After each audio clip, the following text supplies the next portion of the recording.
Good evening, everybody. Today is August 15, 2024, 6 p.m. This is the Board of Selectmen meeting. And so everybody knows we are recording on Zoom. We are going through cable TV channel 6. They'll also streaming into YouTube and also Facebook. If you want to record, please let us know so we can inform everybody else. And to get started, we're going to have everybody stand up for the Pledge of Allegiance. I pledge allegiance to the flag of the United States of America and to the republic for which it stands, one nation, under God, indivisible, with liberty and justice for all.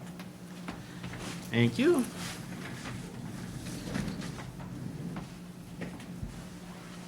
Do we have Weston and Sampson here? I think everybody's on Zoom, maybe? Zoom? Yep. Or I'll let 'em There, can everyone hear Recording me? in progress. Yes. We can. Loud and Okay, clear. great. So do you want us to start? And we have a presentation. Is it going to be okay for us to share a screen? Yeah, just give us a second. Okay, you should be able to share. You may have to pin her. And if we could all be allowed to share, that would be very helpful. I think there are a couple members of the team that may want to share images or photos or slides. But all one at a time, not everybody at the same time, right? Okay. Okay. Jim, do you want to kick us off? Do an intro briefly before we jump into this? Certainly.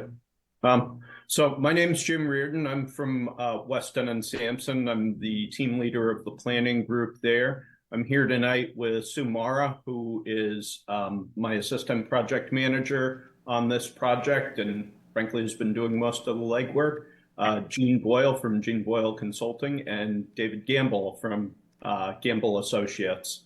And we have all been working together with folks from your community, especially Jim Ferreira and Bill from Wrights Mill, to begin to put together existing conditions at the site. So as a quick reminder, back in January 11th, we met with you initially to discuss this project and what it was going to entail. And it's really occurring in a couple of different steps. The first step being determining existing conditions. We'll do analysis of that, which we have already begun, and start to identify alternatives. And then as a third step, we'll put together a complete report. Each one of these steps will have an initial report that's associated with it. We're working on that existing conditions report now, and it's nearly done. It's getting pretty close to being completed. And then at the end, we'll take all that information and, the culmination will be the final report. There's also a significant public engagement aspect to this project. There's a website which has been launched and is live at this point, as well as a public survey that is live. And then we have a first public meeting, beyond, of course, these select board meetings where we've been introducing the project. But a first public meeting that is, focused as a workshop on this project. And that's coming up on September 18th, Wednesday, September 18th. It's going to be in the Senior Center at 6 p.m. And with that, I'll turn this over to Sue, and she can begin to take us through the slides. Thank you, Jim. There's some information about the public hearing, but it's at the end of the presentation. So, we'll bring it back up when we get there. But thanks for mentioning that, Jim. So as Jim mentioned, we are putting together, the first step is the existing conditions analysis. And the intent here is to understand, what are the existing conditions and how do they affect the potential for redevelopment? Are there things that would constrain the types of redevelopment or the location of redevelopment? are there things that could, promote or encourage certain types of uses? So that's our first work. So we looked at environmental resources. Obviously the river is right there, and that's a very important, I think, visual resource, but also a very important environmental resource. And so, it'll be important for us to understand, what that means in terms of regulation. And, in addition to the river, there are some additional, the additional streams that are on site that, may require some regulation, and that will be part of our analysis as well. We did not find any priority or endangered species on site, so there, will be no constraints related to that. We did do a phase 1 environmental site assessment. We have spoken to Jim about this and sort of given him the broad brush. Being that it's an historic industrial use, Weston and Sampson does recommend additional investigation. However, there were no fatal flaws that were identified in terms of some, potentially extensive remediation that might affect redevelopment. So, I mean, I know like they kind of call it the standard industrial use environmental contamination. So we will keep an eye on that. But, at this point, we have not seen any major red flags but again, that does not mean that that they're we can never promise that nothing is in the ground, but everything that we've done so far in terms of our site reconnaissance and our reconnaissance of the historic uses has not led us to recognize any current red flags. We also looked at existing infrastructure. And water we put first because this has the potential to be one of the constraining factors. There may or may not be enough water to support the redevelopment, especially in terms of fire suppression. We are aware that the town is working to try and address that. This is something to keep in mind. Again, it's not a fatal flaw, but it's something to keep in mind. And in terms of the town's desire to understand what potential investments in public infrastructure are needed to really see the type of redevelopment you want to see, this is important. We also looked at wastewater and stormwater. Because the wastewater system was designed when the mill was at capacity with employees, there's plenty of capacity there, so that won't be a constraining factor in terms of redevelopment. We also looked at the stormwater, and while there are some places that definitely need some additional stormwater infrastructure investment, this is not really a fatal flaw, and this is something that can be addressed in the overall mill redevelopment. We looked at the different other types of services, infrastructure services that serve the mill, and the gas service and the electric service exist. We'll dig into this a little bit more, but neither of these so far have been indicated in terms of constraining the future redevelopment. We've been working with Jim, and we understand that the town is working with the state to try and expand the broadband capacity of the area. We think that's great. We think that's a potential marketing opportunity for future redevelopment. We did look also at renewable energy as part of our existing conditions. The 3 major areas of renewables we looked at were solar. We've seen a lot of mill campuses that have used rooftop solar as a means of renewable energy, and we took a quick feasibility analysis of it, and we're trying to as the project moves forward, identify the costs and the potential benefits of solar. But at this point, it seems that it may be feasible. The heat pumps, I think that the town had mentioned this at the beginning, that there have been some studies related to ground source thermal energy, and we have done some initial research on that and the type of funding. And as the project moves forward and the program gets identified, we will provide some more additional analysis on the costs and benefits. Same for the hydroelectric. We did a site visit, and we did go and look at the old turbine, which was really, really neat. And there's some more work needs to be done to identify whether that's a feasible piece of infrastructure still. But hydroelectric is one of the renewable resources we did look at, and at this point, while there is additional study required, none of them have been determined to be infeasible. we'll do more research and analysis into zoning as the project moves forward and potential uses are identified. But in our we just did a quick review of the town ordinances, and the mill conversion overlay district and the village district are both supportive of mixed use. And we looked through the the use table, and a lot of the uses that we're kind of talking about in terms of redevelopment are uses that are allowed there. So your current zoning does support the type of mixed use development that folks have been talking about in terms of redevelopment. So that's the end of my section. I'm going to pass it to Jean, who's going to talk a little bit about the existing conditions in terms of economic development and the overall market conditions. Thank you, Sue, and thank you, members of the board, for the opportunity to speak to you tonight. My name is Jean Boyle, as was mentioned before, and I've been focusing on the kind of market conditions and some of the economic development aspects of this project.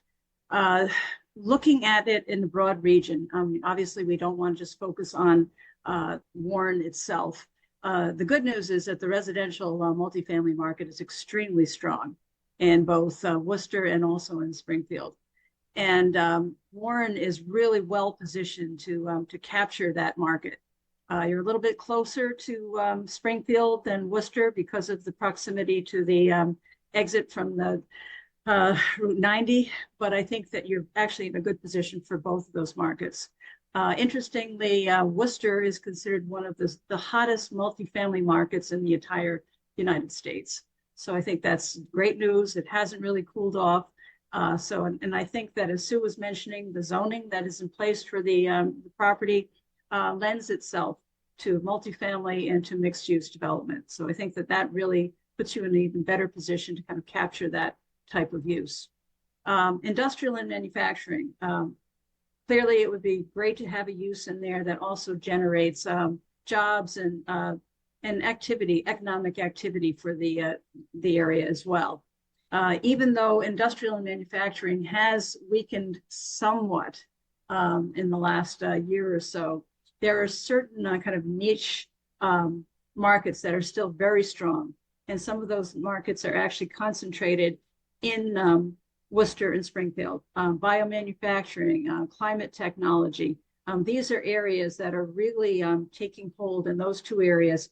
And I think there could be a strong demand for co-location with residential and that type of light manufacturing in the area.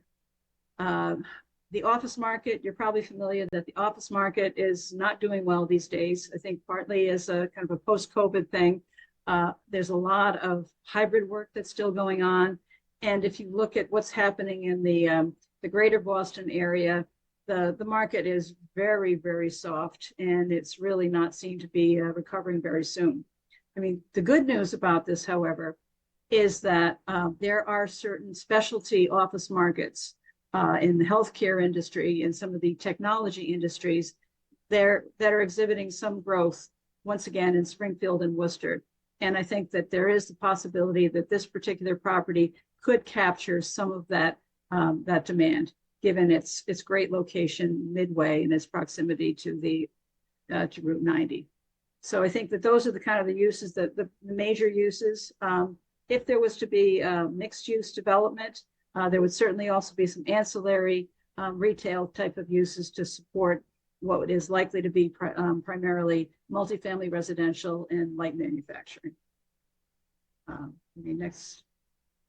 So that's, but I think one thing also is that there is interest in the property. I have been in contact with the realtor who is the listing agent for this particular property, and there have been offers. And those offers, I haven't been able to get a lot of information because of the confidentiality restrictions associated with it. But it sounds like those offers are really consistent with what we're seeing in the market trends. Multifamily and some type of light manufacturing. And once again, that proximity to the Springfield market in particular, it really works in its favor. And also having that mixed use zoning in place is also a real plus. So I think there's there's reason to be optimistic for redevelopment. Thank you, Jean. Can you all hear me okay? Yes, sir. Great. So while this is really an existing conditions report, I do want to begin to think about future uses that might come to ground in Warren. So next slide, Sue. And we're doing that in the following way. There are 7 different principles that could be advanced within the complex. I want to go through each one briefly, and then if time permits, show on a site plan how it's more specific to the campus. And the first one is, as Gene said, that light manufacturing today is different than it was in the past. And these building shells lend themselves very well to those types of light manufacturing. The size of the spaces, their heights, the column widths, etc. As old industrial complexes go, this one is better than most. And we think that allure of industry and even the character of these spaces lend themselves to transformation. We work on these projects a lot. I'm an architect and urban planner. And next principle is that you don't have to fill it all up at once. Hundreds of thousands of square feet seldom get taken up by a single silver bullet. On the other hand, starting small, sometimes with buildings that are not part of the primary complex, but are rather adjacent to it, like this shed, for example, in the middle of the campus, you can begin to move transformation in ways that change people's perceptions about the site. And often in these complexes, we try to find the buildings that are maybe easiest to change. Their structures may be easily adapted. This is obviously just a 3,000 square foot shed, but it could be lots of different things, including brew pubs and restaurants and places that attract people. So starting small is a principle. The best environments actually have people living there. And as Gene says, this idea of multifamily complex, imagining that, in fact, one building in particular has the perfect width for a double loaded corridor. And I'll show you that in a second. So getting more people on site living there will help change the character of the place. And that could actually happen if you see it in the diagram here, more or less in the middle. It's interesting if this is the river up here on the north, there is an area in the center that feels like a campus already. And those characteristics actually lend themselves well to bringing in other uses. And by the way, there's plenty of parking around it, which matters a lot. Next.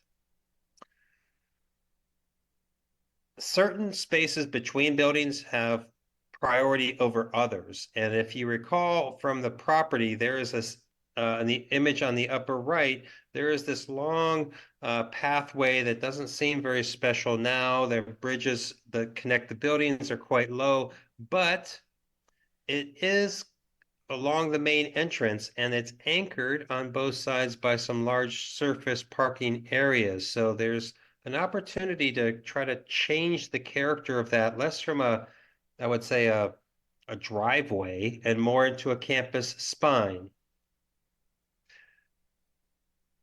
Clearly, as Sue said, the riverfront is really why this campus is here to begin with. And I keep saying campus because I think it could become that in the future. And finding ways to get the buildings 7, 8, 9, even 13, although 13 is the one up on the hill that's maybe most vulnerable to weather and change.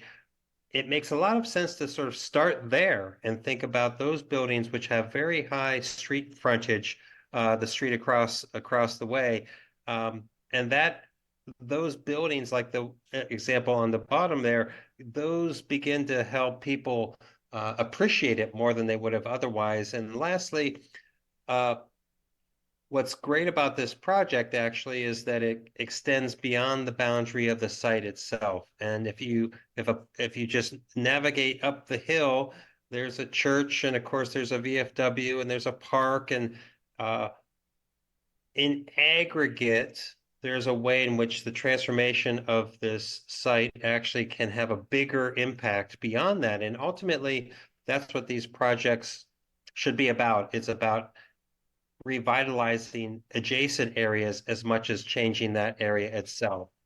And Sue, if I can, we have a slightly better drawing, hot off the press. If you stop your sharing, and I'll bring it up real quick.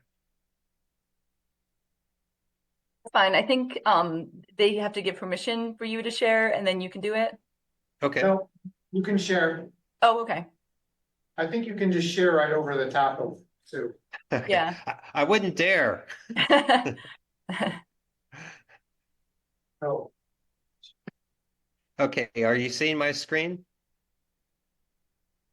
Um, yeah. Yes, Okay. sir. I'm about 10,000 miles away, so that's probably why there's a little lag.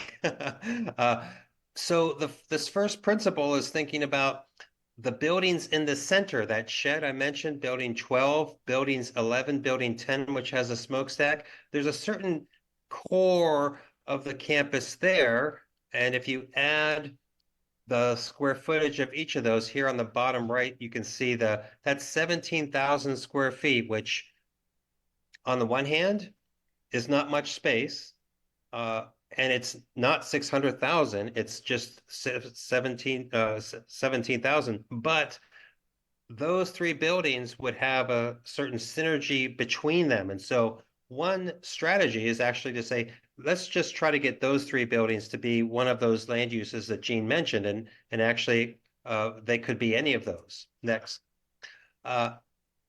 Or one could say, perhaps there needs to be some selective demolition, and these dashed lines here are showing that some of the appendages, some of the garages that are there, and as I mentioned before, parking is always essential, and so in this instance, the orange color could be lots of distributed parking around the core, and building 5, this is the one I mentioned that has the really strong opportunity for residential. You could get 75 to 85 units in just that building. And that would really change the character of the place here. If there was greater demand, that could even extend it to building 4S.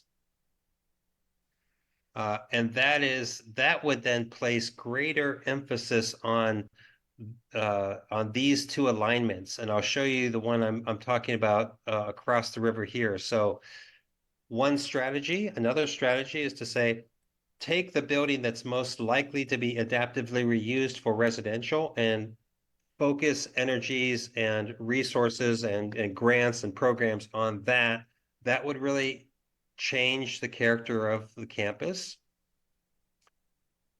Another strategy, and so these are somewhat interchangeable, but their land use is building dependent. So building 3W, for example, is about 100 feet wide, which is honestly too wide for traditional housing. It could be other things, but depending upon the market demands, building 3W, which is the building most visible from South Street, that could be one strategy to begin.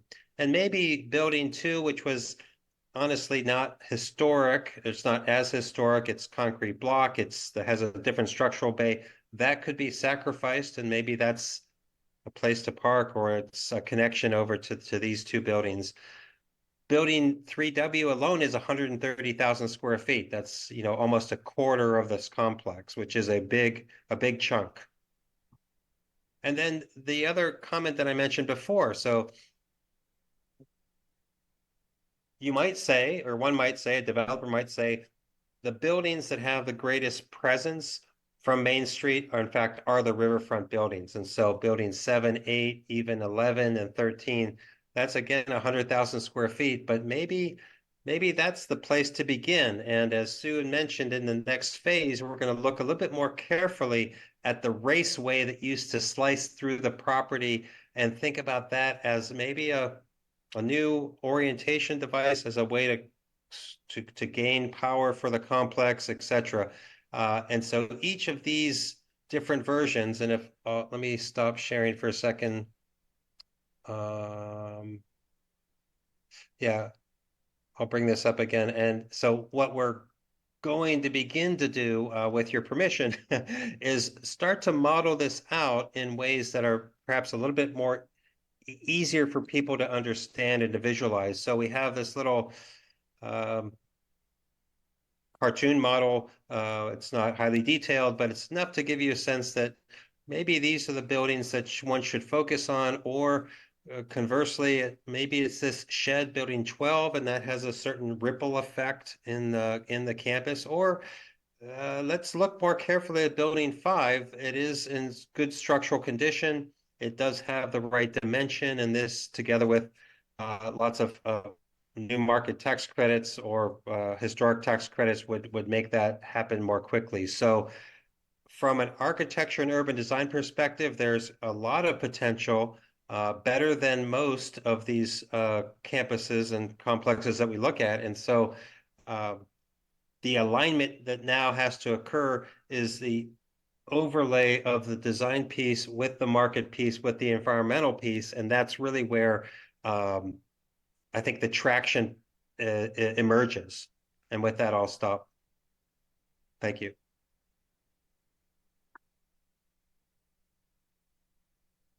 That's a good, can we see my screen, the yellow and red fire? Yes. Okay. So that's a good stopping point for David too, because it kind of brings us to, Jim mentioned at the beginning, the public meeting. And so understanding the existing conditions and like David's initial work, looking at, what are things that are potentially possible there, and, being able to show them, brings us to our first public meeting, which we've been working with Jim Ferreira to schedule. Here's a flyer that we put together, and we've also got a project website. Hang on.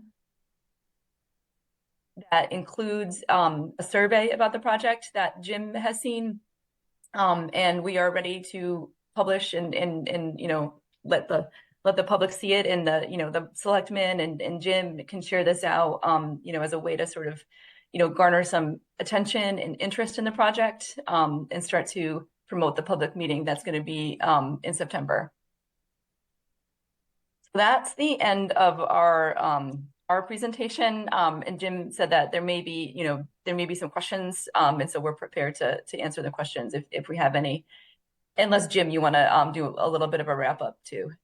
I think you've done a great job here wrapping up, Sue, and I really appreciate the presentations from Gene and David as well, and the opportunity for us to continue to work on this project. We're just really interested in hearing if you have any questions at this point, and or comments about next steps.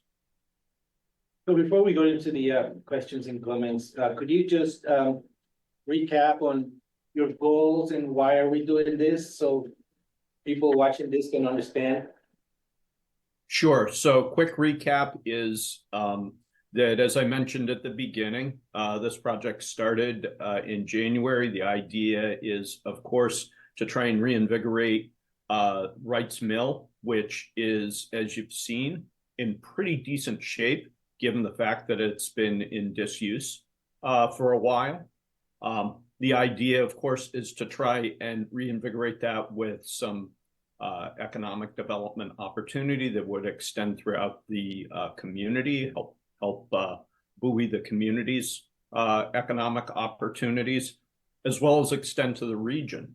And that it would help to make the town of Warren more of a destination point. So, as I mentioned earlier, the point where we are in this project right now is that we have pulled together existing conditions or current conditions, depending on how you want to look at it, at the mill and in the region, to get a sense of some directions that you folks might want to take. And at this point, we're ready to discuss those existing conditions, both with you at the town council level, and then roll that out to the community as well to get their input.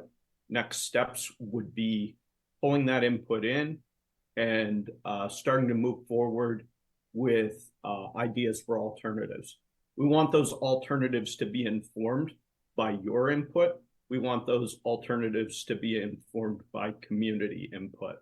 So the reason why we're here this evening is to begin that process of trying to draw out those ideas from you folks and from the community. So basically, at the end of the project, we're gonna have a tool. for Potential buyers to know what they can do there and see the value of the property. Yeah. The end of the project, the culmination of the project will be a report. That report will include, of course, these existing conditions, potential alternatives out there at the site. Maybe preferred alternatives will be identified at that point too. Discussion related to what the community input was on what we put together.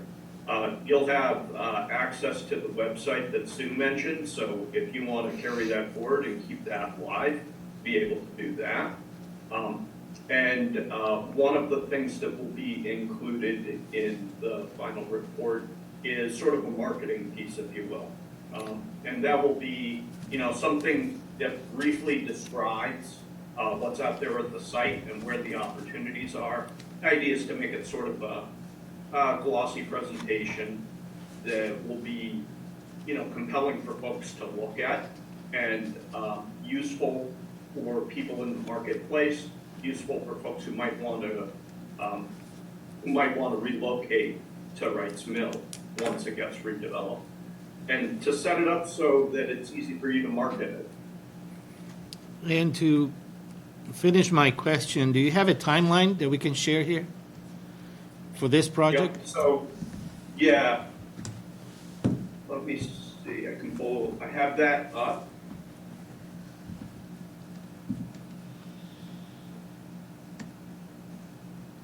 I can share that. So this is can everybody see that? Yes, sir. Okay, great. So this is the timeline that we put together for the January kickoff meeting. There are a couple of things that have changed in it that I'll explain as we go through here. But project started in January, and as you can see at this point, we have worked through current conditions, pulled that together, started to think about alternatives a little bit, as Dave was describing earlier, and we're ready to roll this out to a public meeting. Originally, when we proposed this project, we suggested the public meeting in June.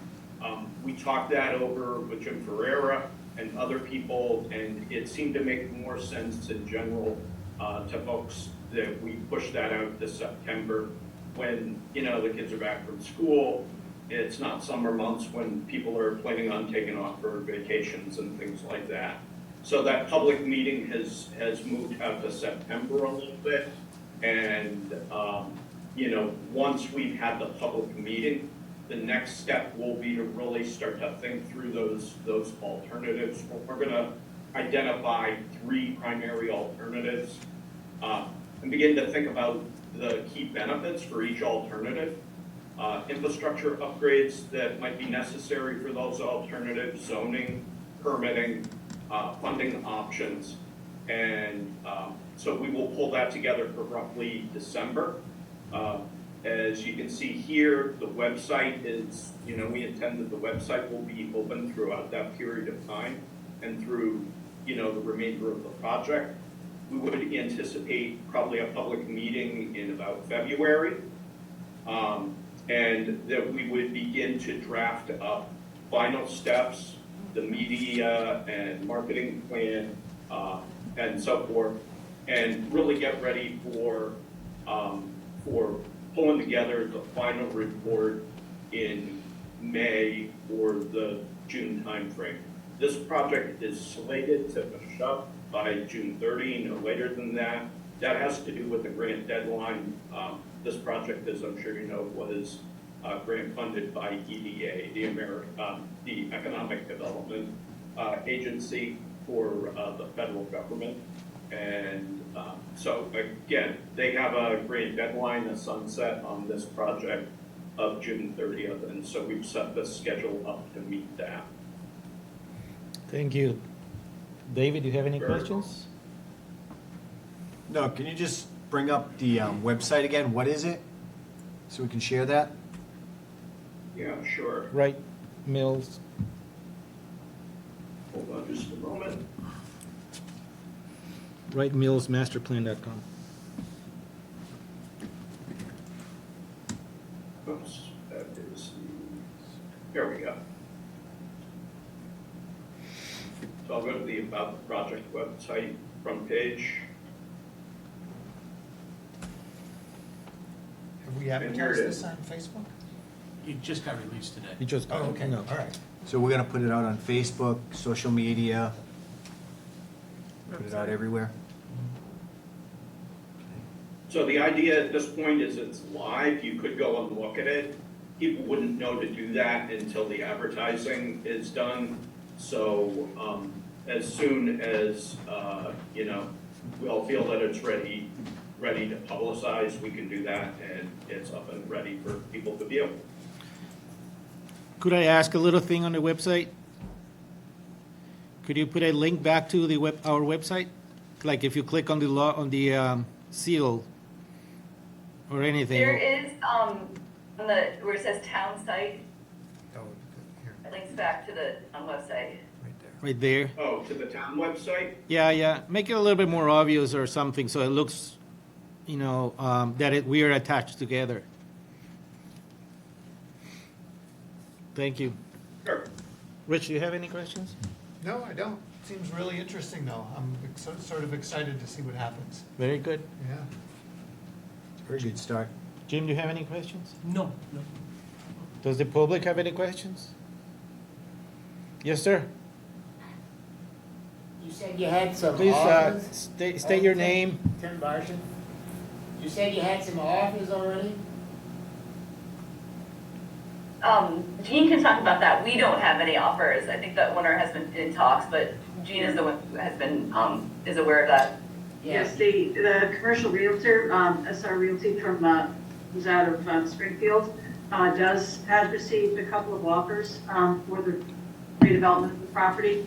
We haven't been able to get a lot of information because there are certain confidentiality restrictions associated with those offers, but right now, they're going through their due diligence portion of it. The only thing I can share with you, or the only thing they were able to share with me, is that it would be for some sort of a mixed-use development, likely to be a combination of multifamily and some kind of light manufacturing. But that's really the only information we have about those potential offers at this time. Do you know if they were cash offers? No, like I said, the realtor is not able to share a lot of information because he has certain confidentiality requirements that he has to meet with the potential purchasers. Okay. But I tried to get a lot of information, but he's very good about following the rules. Yeah, on the news, they said that the federal government raised $1 million grant up to $4 million. Is Massachusetts one of the states that's included in that, you know?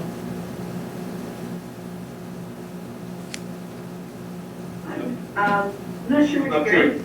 Yeah, Go ahead, Chief. I mean, the Economic Development Administration is funding this grant, as Jim mentioned, but there are a number of grants that are available, both in the federal government and also through the state of Massachusetts for redevelopment projects such as this. And as I think Jim alluded to, in the latter stages of this planning process, we are going to be identifying which types of grants would be suitable and which ones that this project would be competitive for. But I'd be interested in knowing about that one, so we'll look into it, try to get a little bit more information about it. Yeah, I'm sorry, it was in regards to if they take commercial property, turn it into housing. It was $1 million, but now they've upped it to $4 million. But I don't know if that. Yeah, that's good to know. Yeah, perhaps somebody could share with the team a link to that news article you have available. Okay, one last question. If you can get $1 million to convert commercial to property, to housing, can we sell 15 buildings separately and get $1 million each, whoever gets it? I mean, I think one of the things that David was talking about in his portion of the presentation is that how you redevelop these properties, a lot of it's going to depend upon, you know, what makes sense for a developer in terms of what's the market, you know, what are the costs. So it's really premature to say how that would work, but certainly it's not just going to be market, it's also going to be financing. So looking at which portions of this campus make sense to move forward first really is going to be looking at exactly the types of questions you're asking. Is there $1 million grant available for housing? And that might make a difference in terms of whether or not that 80-unit portion of the property that David referenced is the first one that moves forward or one that's delayed. So certainly those are going to be factors in how they approach the phasing of redevelopment of this property. Yeah, this is David. If I could just build on that, Gene, I think it's a very smart comment because in actuality, this complex may take a decade to fill up.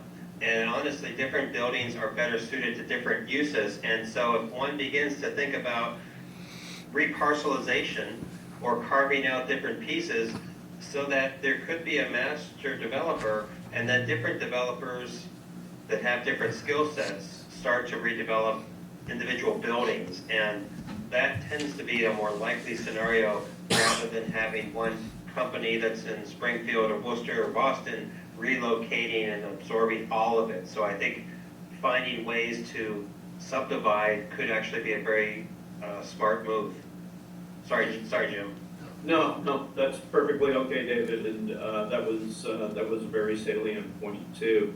I think the thing I'd like to add is that, you know, the redevelopment of Wrights Mill, while the town is participating at a certain level right now through this EDA grant, that this is likely to happen through some sort of private redevelopment. And so the financing, you know, some financing may become available to the town through grants or other sorts of public sources like that to do infrastructure upgrades and various other things that are essentially in the public realm.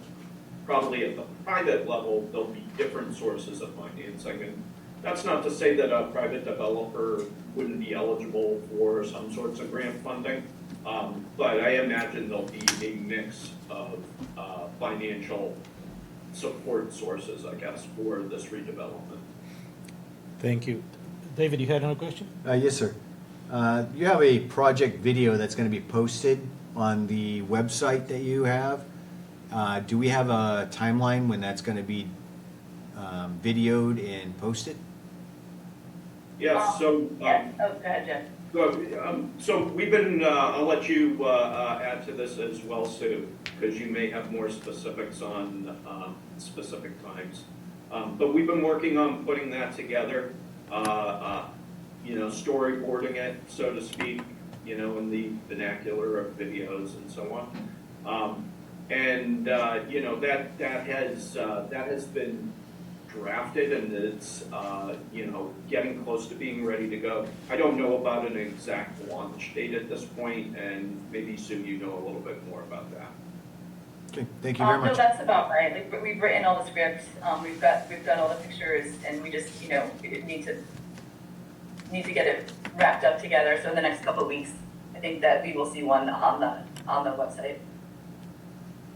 Thank you very much. The idea would be to have that in advance of that first public meeting so that it's something that's sort of compelling for folks who might have an interest in, you know, the public engagement event. And then for other people that might, you know, they might have had some initial interest in it and then it kind of waned or they forgot a little bit and then they see this video come out and then that maybe makes them want to attend the event. So we're trying to sequence things so that it encourages as much public involvement as possible. Okay, thank you. We're good? Thank you very Can much. I get a last word? Of course, what would you like to What's ask? the current asking price now? I think it's 7.9 million. Yeah, 7.9. Okay, so if we divvied up, sold the building separately, that's about 500,000 each, give or take. Wouldn't that be a lot easier to sell, get loans for, and everything else? Doesn't that make like more sense? But that's So that's a great question, and I think that the current owner is interested in, rather than piecemealing it, selling it as a large block, if you will. I don't know if that logic will change for them as we go along, but of course it's privately held, so we don't really get to dictate that.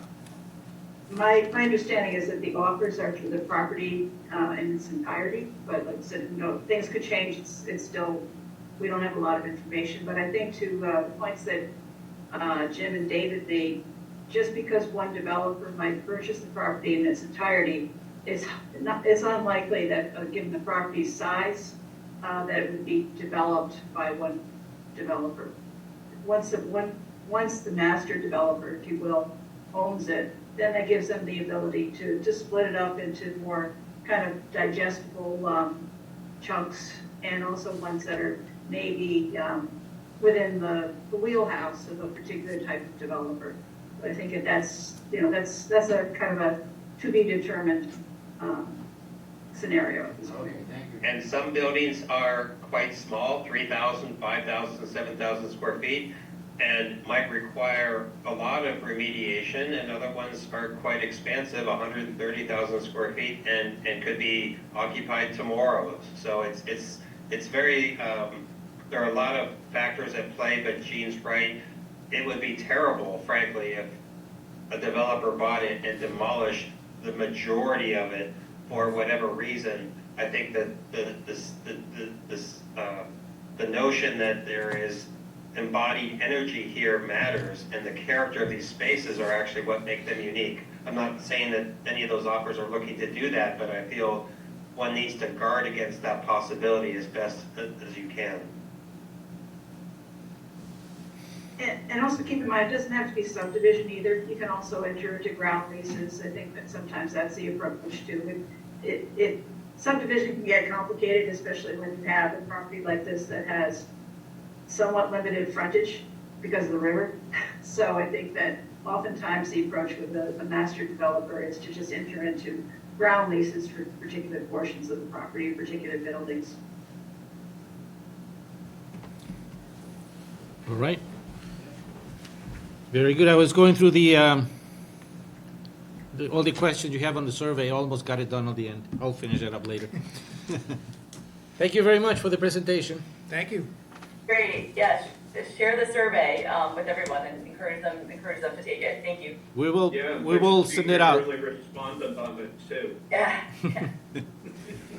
Thank you very much. Thank you. Thank you. Bye. Bye. So that was the presentation. So now, any chances that we have police have their Yeah, they're back presentation if there. they're around and not? Yeah, we can move them. They're just in my office. Can you? Yeah, yes. they're in the office. That was next on the. Yep. Can Let's she, just do the treasurer first, and then we can move on. Okay, treasurer and so which number is? one? Okay, so we are now gonna do the discussion and possible vote to approve the renewal of a bond anticipation note, BAN, to refinance the ambulance debt totaling $250,000 and to authorize the treasurer to issue the note to Greenfield Cooperative Bank. Anticipated vote. Hi. This is just a renewal of a current debt that we have. The current debt is for both the ambulance and backhoe. We approved the pay down of the backhoe through the special town meeting. So we're just looking to refinance the ambulance debt of $250,000. It's a rate of 4.7% for 1 year renewal. It's a typical renewal for everyone. Is there any questions? No, Rich? I don't have any questions. We've done this I'll before. make a motion. Can you make a motion, please? Make a motion to approve the renewal of the bond anticipation note for $250,000 and authorize the town treasurer to issue the note to Greenfield Cooperative Bank. Second? Can I have a second? Second. All in favor? David Dufresne, aye? Richi Hacker, aye. Derek Bailey's aye, motion approves. Thank you, gentlemen. Thank you for squeezing me in. No problem. Have a good night. We Mr. sign Chair, I'll this? make a motion to move the police department K-9 up next. Yes, please. So, can you read the, for me while I sign this?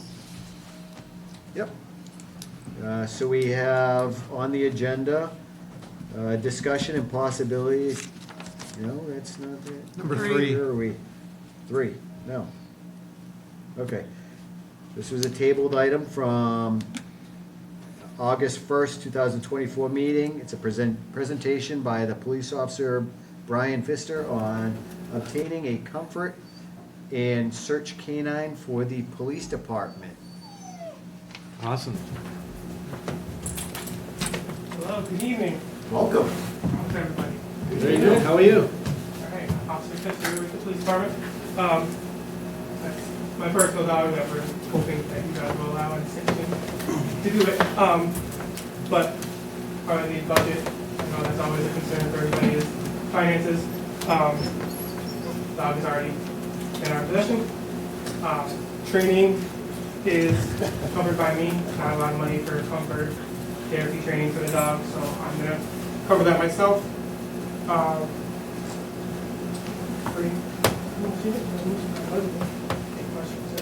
got a question for you. What's the purpose? You get a hold on. Not yet. Oh, I thought you asked. So what's the name? Luna. She's not good with learning with these ones. Part of our Beautiful. Yeah. Well, because she's been socialized, she's eating, that's why she's biting on that number. But right now, she's just working on socializing. I can tell you that no one here doesn't love dogs. Right, Me and right. I for dogs. Yeah. So her main role is going to be with the schools, more or less, with the general community policing is like the big thing we're going to try to push. So we're going to try to own the schools, you know, lunchtime, for example, walk around with the dog, let kids have them. High stress, you know, exam days, let the dog come out. It's good in and of itself for the department, for the officers, for our stressful job. So she's a good asset. Well, let me tell, I'm very excited about it. I really like the, I love canines. Yeah, yeah, it's a different twist on canine. You know, we're not a town that needs a drug dog, we're not a town that needs an attack dog, we're a town that would rather have a puppy, you know, someone you guys can call out and just pet for 5 minutes and not have to worry. Well, the job our police have done with the schools and, you know, in that relationship, making the kids feel comfortable and being a friend of the police, it's so important. Yeah. It's so important. So, and the police, you know, get to know everyone. So in cases of stress or, you know, in a scenario, they know the kids. You guys know the kids. Yeah. And they know you, which is the most important thing. Yeah, and I think the biggest thing is, you know, we're a department with 9 to 10 people when we hire that new officer soon. So it's important for us to get out there, you know, interact with the public. We're a small town, the department should have a good relationship with the general public. Everyone loves dogs. Everyone loves petting dogs. And she's just eating and pooping up. Don't worry about that. But Detective Lauren and her are best friends. We all had puppies at once. Yeah, so, you know, that's the big thing. I'm huge on community policing. I think it's like the way we should go. I think words can solve most problems, and words with a dog can solve Yeah. more. No. Thank you. David, you had some questions? Yes, thank you. Good idea. Cute puppy. I'm always for dogs, but there are a lot of logistical issues with having a dog on town. Okay, we got to look at ways of the training. Okay, because the dog does have to be trained, Are you a trained dog handler? No, so we will be going to an actual training. Like I said, I'm covering it. It's, I think, I just said it. But there's a company out of Worcester that does all of this. So it's like the basic obedience for puppies, the basic, the next level intermediate, then it's being a certified, we call it good canine, to make sure the dog is, you know, very, very well obedient, and then it's the comfort aspect of it. And, Okay, it's not just training the dog, but also training the handler Yep. with the dog, Yeah. because you both have to be trained as a team. Yeah, so the trainings go hand in hand with that aspect of it. Do you have an idea of what that costs? Yep, it's about $1,200 for the whole program, which, again, I'm the one covering. I've already made that agreement with the chief. Because either way, whether the town takes on the dog or I keep the dog, my purpose eventually is I want to go into crisis intervention. So I'm going to train the dog regardless. So I figured, you know, the best thing is, you know, two birds, one stone. The town gets to utilize the comfort aspect of it as well. So. Then the other question is, because of a dog, we have to be insured for the dog. So we're gonna look at insuring the dog, because if the dog bites somebody, the dog is essentially an employee of the town. When, male, female? Okay. When she's working for the town and doing her thing, we have to be aware of that and make sure the insurance is covering that. So that's something else we gotta look at too. And then also how you're transporting the dog. So right now, it's my personal vehicle, which again was something agreed upon with the chief. Okay. I believe, I can't speak for him, but I think possibly next year we're gonna try to get a new cruiser. I don't know, otherwise we're gonna do fundraising this year to try to get one. Because I know Joey LaFleur was very effective in getting donations for a canine vehicle. And you really need to be transported in the proper vehicle. Yeah, Um, right now it's in a crate securely as, Because there should be air conditioning, airflow that's going through there. There's a lot of aspects to be able to transport a canine, and you can't put it in a regular cruiser. You shouldn't be putting a canine in a regular cruiser because it could injure the canine because there's no way of securing it properly. Seat belting it in there, and if you have a prisoner afterwards and they have allergies to dog hair, that could be an issue too. So you don't want to put them in the back of a regular cruiser, We do have for the safety of the cages. dog too. yeah, we have half cages right now, so if we had to put a crate in there, it wouldn't, those are completely separated from the rest of the department. But, like I said, we're gonna be doing fundraising, there's grants, there's GoFundMe, there's stuff like that, general. Okay. And are you getting paid during the time that you're training the dog? Yes, Okay. Is that gonna be overtime? no, so there's forget the law, can't remember off the top of my head.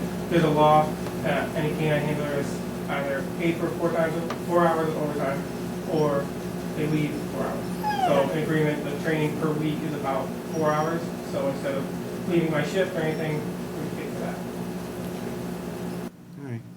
And then, And I think with liability that we were talking about, as long as the dog is sworn in as a member of the department, and my understanding is it falls under the liability insurance as a police officer. right. And you gotta look at, because,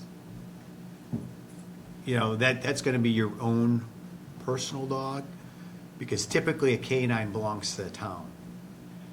Yes and no, it's both, it can be both. I thought the same thing as well, but when I started looking into this further, many departments, especially with comfort animals, the handlers do it because the bond between the handler for the training, for the comfort, and the therapy and all that have to be strong, so that if, you know, say I leave or what have you, in a couple of years, the dog's not gonna bond with anyone else. So the dog would come essentially with me, so. Okay. And you're looking at getting it trained as a search and rescue dog too? Yes, that's down the road. Once the main function of it is the comfort aspect of it and therapy, the search and rescue will come afterwards. That's through either state police or there's a trainer out of the Greenfield area that does it. That's approved by the state.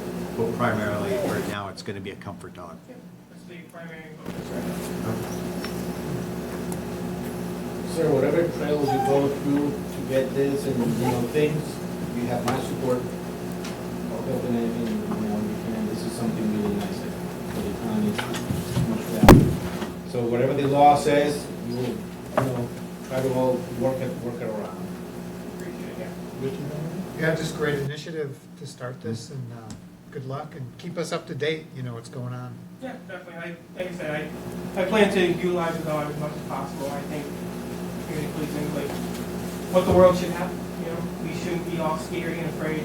I can give you an example. I have a video on my phone of my daughter just picks up the dog and just carries it around. My daughter's 1.5. So, she loves it. Her little friends at school love it. My spouse loves it. So, You didn't really get to see her too much. Chocolate lab? Yes. Yep. Yep. There she is. Very good. Yes. Jim, you have anything? No, I will let the board know that there is a letter here from Chief Millette. Unfortunately, he couldn't make it here this evening, but he does provide this letter this evening in support of the idea.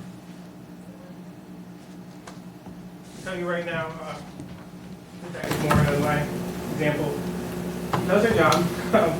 She makes him happy, and the rest of people in the department when we bring the socialize and just get her used to it. So she's a loving, caring little dog, and just kind of rolls over and lets us hear about it. Very good. Well, those in the public have any questions? Yes, sir. So it'd be like Please a hospital. state your name, please state your name and refer to us, and then he will answer. I didn't hear a word you said, I'm sorry. Could you please say your name? So John the, Alangina, You are from Warren? West Warren, 19 Central Street. Thank you. What's your question? Is it like a therapy dog for the hospital, kind of like? It's the same concept, Thank just a bigger Yeah, So cool. it's more focused towards like the children. We're in Lovable. the senior center. It's to be training for critical incidents. So God forbid something happens, bad It's not fire going that the fire department has to go through, or bad call the police officers have to go through. She's trained to just kind of help you feel more comfortable and mellow in the situation. It also helps detect and warn if God forbid, unfortunately, world we live in, sexual assaults happen. It helps calm children down. As long as parents are okay with it, it does support that aspect too. So same thing with courts, as long as the judge allows the comfort animal in, and we will allow the blue little dog to go in. And it just, from my experience with other handlers, they said it's great. It makes a difference. It makes everyone in these stressful situations just a little more calm, so. Thank you for your presentation. 2 thumbs up for the initiative, and looking forward to Meet the dog? Yeah. Can we meet the pup? Yeah, sure.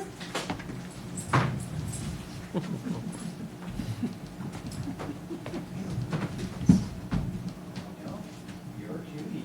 You are a cutie. Next time it's gonna be twice as big. Oh, she will. It's growing an insane amount. You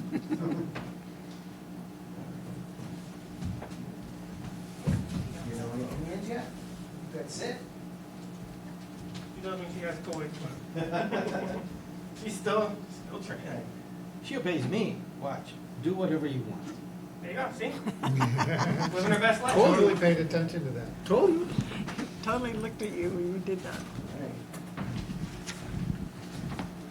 I think it's a great idea to have a comfort dog on staff. I always support any assets, any expanding our capabilities for the police department and also the fire department, because there's incidents where you could be assisting them and comforting people. So I support that. I just want to make sure that we have our ducks in a row. So we set you up to succeed and not to fail. So that's why I asked the questions. I'm not being hard on you. I'm just, we have to think of these other things also, because it's not just, here you go, you're Officer Luna now, Yep. and you're on the department. We have to think of, okay, insurance capabilities, how do we insure the dog, feeding the dog, who's actually gonna be responsible for providing the food, the veterinary bills, all that stuff for, because when they become the dog becomes essentially a town employee. we're responsible for a lot of this stuff. Yeah. And, you know, we need to identify, are you feeding the dog all the time? Or are we helping you with a stipend to pay for food for the dog? Same thing with veterinary bills, because it can be quite expensive for dogs. Yeah. And we want to make sure they stay healthy and strong as long as we can, so they can have a good, productive life. And they're a happy animal too. And we just need to clarify those responsibilities. And there's certain things that legal might turn around and say, although it's really nice that you want to do that, legally you shouldn't be doing that, because technically the dog is on the town's payroll. Right. So we have to take care of it. So we just want to clarify that stuff. And we did all that stuff, and you might want to review what was there when Joe the Flower was the canine handler. Yep. Because he had a lot of that preparation done. Yeah, I have most of this. Okay, so, you know, a lot of that got into that, you know, who paid for dog food, who is responsible for veterinary costs, ensuring that they have the shots, things like that. Yeah, so she goes to VCA in Palmer. They have an agreement with me. She gets all her exams covered, her regular shots are covered, and I have pet insurance as well for her, which is like $35 a month, but that covers emergency visits, anything if God forbid we need it, but that's also through the VCA in Palmer. So Okay. I have all that covered.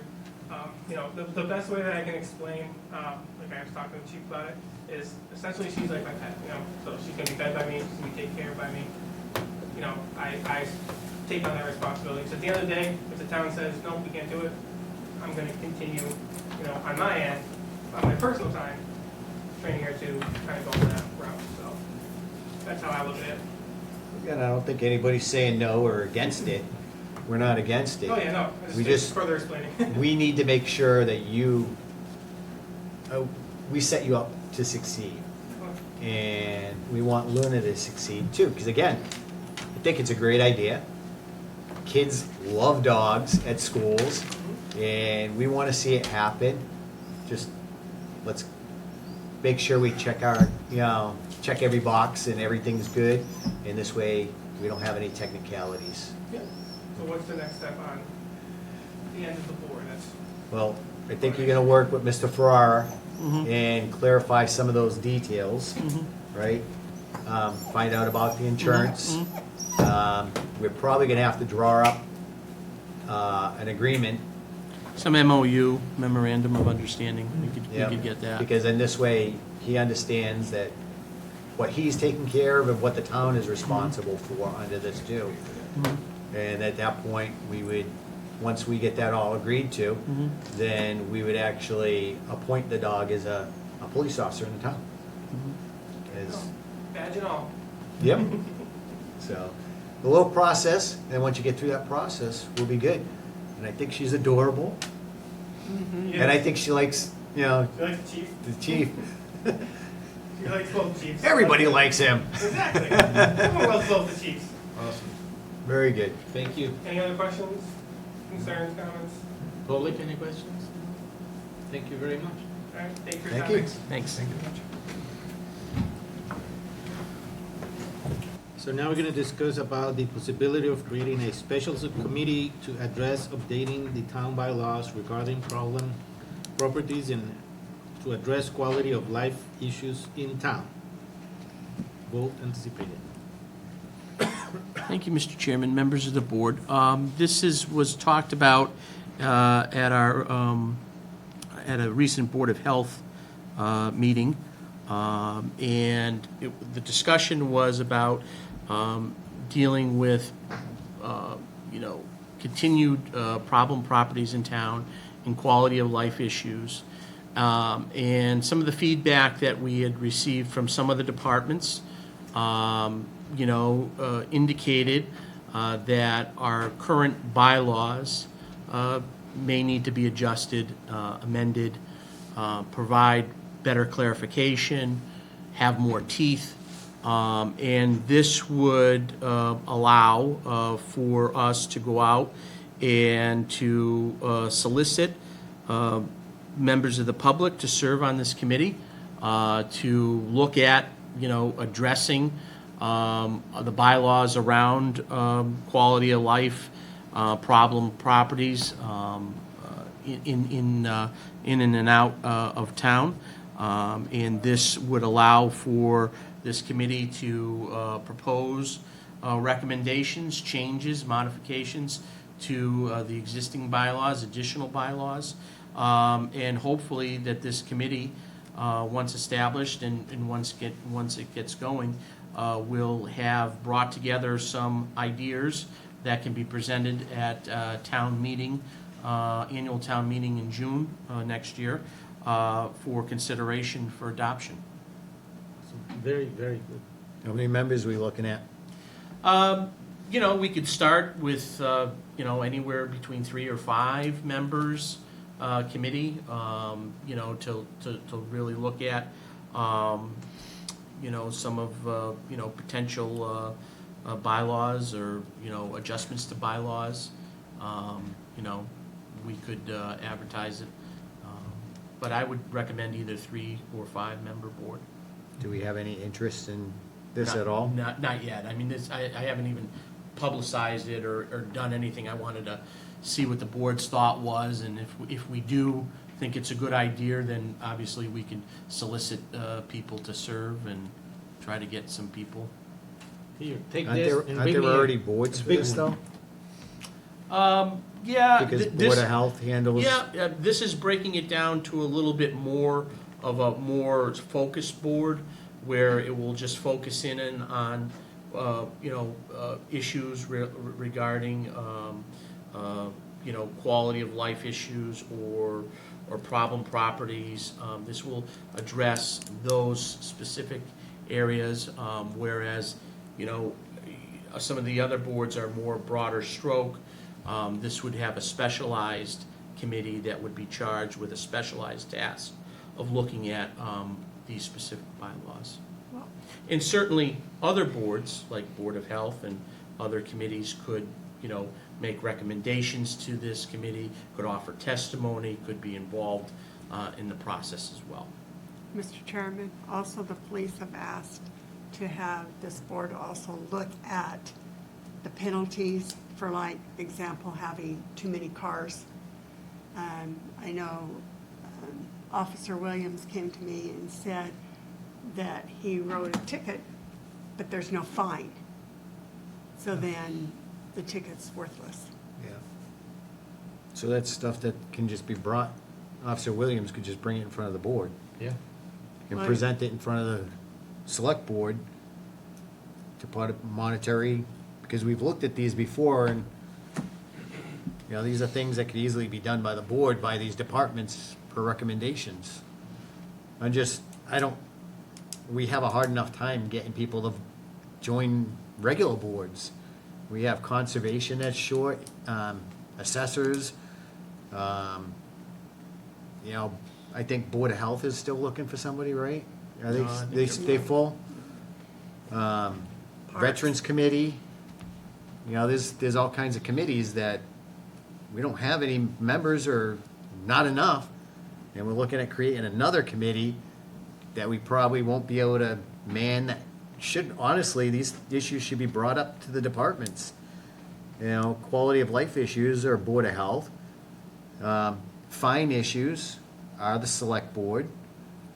And if a fine is not, I didn't know there wasn't a fine for the, a monetary fine that wasn't for that, but I'm sure if they brought it in front of us, I'm sure we can fix that, or at least research it to fix it, so.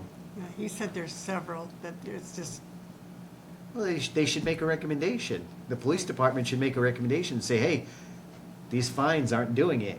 $5 for whatever fine, or, people don't care. It's cheaper for them to pay the $5.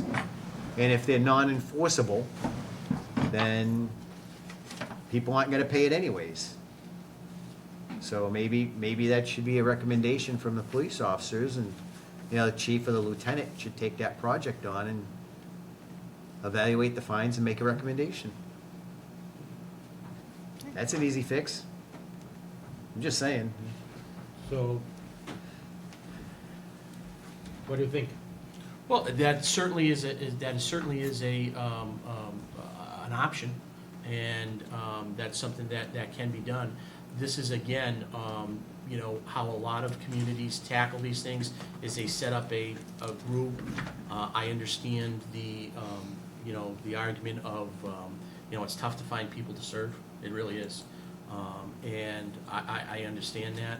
I totally get that.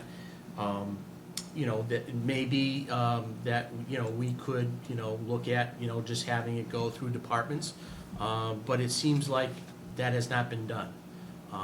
And so maybe if a new group, if we were able to form something where people would, really look to address quality of life issues and problem properties, I think that there may be an appetite for people to serve and to do something on that, because there's, affects a lot of people in town, and I do get quite a few calls from people that, are concerned about problem properties. Those are the people that get on the committee. Right. Those are the ones that absolutely won't join the committee Sometimes, because they yeah. like to sit behind their keyboard and make a complaint, Yeah. but not actually do anything about So it. what if we do something in parallel? Like, we can take the police recommendations right away because those are important, and we can deal with that here in a meeting. Yeah. Have yours, then maybe run like a small survey to the department and say, hey, what do you, ask them 3 questions, 3 recommendations, and then see what we get. Try to start that committee. Mhm. Well, I can certainly bring this information I have a department head meeting set up for next week. We can talk about, having this now flow through departments and having it come through, and then we can, sort through that information and get it on an agenda. Yeah, if I that's- think it's worth it, because you're gonna have to triage the whole amount of ideas of people suggesting things that may or not be appropriate. Mhm. So once you get all that information, we put it on the agenda and we go through it. And, Yeah. If at the same time we get a committee that will, help, great. Mhm. Yeah, I think the committee can have more holistic, systematic overview, and we can take the little pieces as they come. Mhm. Like David's talking about, like with the police, like if there's something they noticed, have them come in and make a Mhm. recommendation. But then this committee could look at the bigger picture, and yeah, we're charging this here and finding this here. Mhm. Are they, do they all jive? Does this work? as a Like whole? we all have ideas, little thing ideas, Right. like for days that, for example, today is Tuesday, there's no trucks picking up trash on Tuesdays in Warren, so people can't have a trash can on the front of the road on a scenic road. That could be one of those issues, Mhm. and it might be important, it might not be important. Mhm. So you're gonna have a lot of people, adding, and so I think if we do it, if there's something that needs to be addressed quickly, Yeah. just do it through us. Start with the head of the boards next week and Mhm. see what happens, but, have the chance of making this committee, I think it's good too. It's a way in which we can, help ramp up some of our bylaws, have a little bit more teeth involved in them, and to try to address some of the issues, which hopefully, in time, as these problem properties get addressed, it will also hope and lead to, economic development, continuing investment into the town, that type of progress. Okay. So we all agree? Well, how big are these boards? You say 3 to 5. What are we looking at starting with? Right? Because we can barely staff 5 people on a board or a committee. And then I worry about 3 because, again, with 3, you might get somebody that just basically has a hair across their butt and wants to get back at their neighbor and wants to pass every time kind of bylaw they can to get back at them. So that's why it's advantage of having a larger board Right, for, sure. reviewing bylaws and regulations and things like that. But Although- realistically, we're probably not going to be able to get a 5-member board. Yeah. You know. But these are gonna be recommendations that Right. we can yay or nay on. Right. And then the town has to approve them too. Right. So at least goes through some checks. So even in Right. the case of Yeah. somebody who's being a little malicious, yeah, there's some checks. So I think Yeah, that would it's be. an, okay. And I would just clarify that An open it's only process. advisory. Right, Yeah, right, right. yeah. And like, again, I mean, we don't have to start with the committee right away. I mean, we can start at the departmental level, like David had recommended. Next week when I have the department head meeting, we can, present it there, see if there's any, suggestions from the department heads, seeing if there's any type of, maybe some outreach with some citizens that, may have an interest of serving, then maybe if we get, 3 or 5 people that, maybe have an interest, then we can have a discussion later on about creating a special committee. When's the department head meeting? 21st. Wednesday, 21st. 9:00? Yep. 9 o'clock. So we don't need to make a motion for that. No, this was just a matter of discussion and, trying to get an idea as to how the board would like to proceed. I think I kind of understand where you guys want to go, and we'll go from there. I think it would be a really good idea with your idea. Ask each department, hey, come up with 3 things that you would need to change in Things that in the you struggle bylaws. with it. Things that you guys are having an issue with or may cause problems. I know fire department, they've presented things for EMTs and just different things here and there. If the police department's having issues with fines, have the chief put somebody in charge of reviewing all the fines and what's there and look at the other towns and what's comparable. Because, I know we've looked at other fees and we were charging far below any of the surrounding towns for some of our fees for like building departments in areas like that. So look at it. I would definitely start with the board, the heads of the departments. Okay. And Yeah, go that from sounds there. good. Because honestly, I think it's a good idea to have a committee, but a committee's only good if you can staff the committee. And I'd rather have somebody going on conservation where at that point, if you don't have enough members, it can start causing problems for projects. So I'd rather have somebody on conservation or assessors. Let's try to fill those up. Any comments from the public? Okay, so Okay. it's a plan. We That have a sounds plan. good. So next, we have discussion on amending the current flag policy to allow for the honor and the remember flag anticipated walk. Who has that? Okay, after reading the flag and speaking with the veterans agent, we don't need to amend it because right now it says the town may also flag any official U.S. military flag, including POW flag, and any related honorary and memorial United States military flags on any flagpole located at the town property. So therefore, we do not need to amend it because the flag that she would like is recognized as one of those. She would like to do it on September 29th at 11 o'clock because that was the tell me the name of it, the Gold Star anniversary date. It's after the master plan meeting for the rights. On Day Sunday? after. It's on a Sunday. Yeah, that's the day after. 29th? 29th is It's on Sunday. Sunday. That's what she'd like to do, Sunday the 29th. And she is furnishing desserts. At 11 a.m.? She does throw a very good event. Oh, yeah, she does. She, At 11 o'clock. She's making a flyer now. She'll have it next Wednesday. Okay. sounds like a plan. Sounds good. Next. Acknowledgement of the resignation of wastewater treatment plant operator mechanic Justin Peck, effective August 1st, 2024. Mr. Chairman, just for the board's recognition, we did have a resignation on August 1st at the wastewater treatment plant. The Board of Sewer Commissioners are aware of it. and the position will be posted very soon. Okay. We have a discussion on the follow-up letter to Mr. and Mrs. Dosimo, the dog owner at 343 East Street.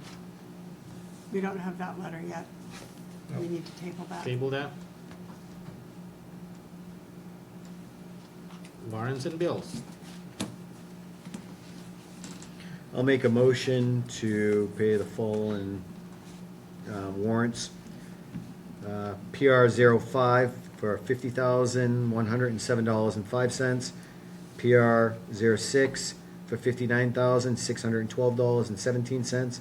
PR 06, AP 06 for $370,799.94. And AP 07 for $108,347.14. Do we have a second? Second. All in favor? David Dufresne, aye. Rich Hacker, aye. Derek Bailey's aye. Motion approves. Next. I'll make a motion to pay the following bills. WB Mason for $115.96. True Value for $36.67. Comcast Business for $143.35. Crystal Rock for $21.16. Stericycle for $114.65. C.A. Adams Abrams 2 LLC in the amount of $2,973.62. Verizon for $32.56. Kelco for $493. Fire Equipment for $397.50. A. Martin and Sons for $64,640.37. Do we have a second? Second. All in favor? David Dufresne, aye. Rich Hacker, aye. Derek Bailey's aye. Motion passes. Next, we have minutes, review and possible acceptance of any minutes, anticipated vote. So we have July 11. David can't do that. So I'll make a motion to accept the minutes from July 11th, 2024. And do we have a second? You have to You second have it. to second. Second. All in favor? Rich Hacker, aye. Derek Bailey's aye. I And was you are absent. absent, so minutes are approved. Okay, for August 1st, we're looking at now. Mm-hmm. I'll make a motion to approve the minutes for the meeting on August 1st, 2024. We have a second. Second. All in favor? David Dufresne, aye. Rich Hacker, aye. Derek Bailey's aye. Motion passes.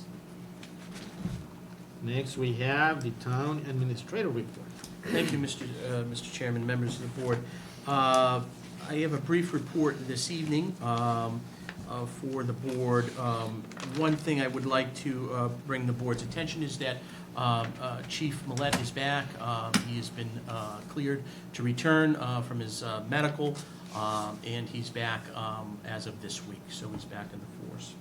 I do want to bring to the board's attention that today I did submit for a grant for cyber resiliency, a grant from the Massachusetts Technology Collaborative for the potential of helping us replace some aging cyber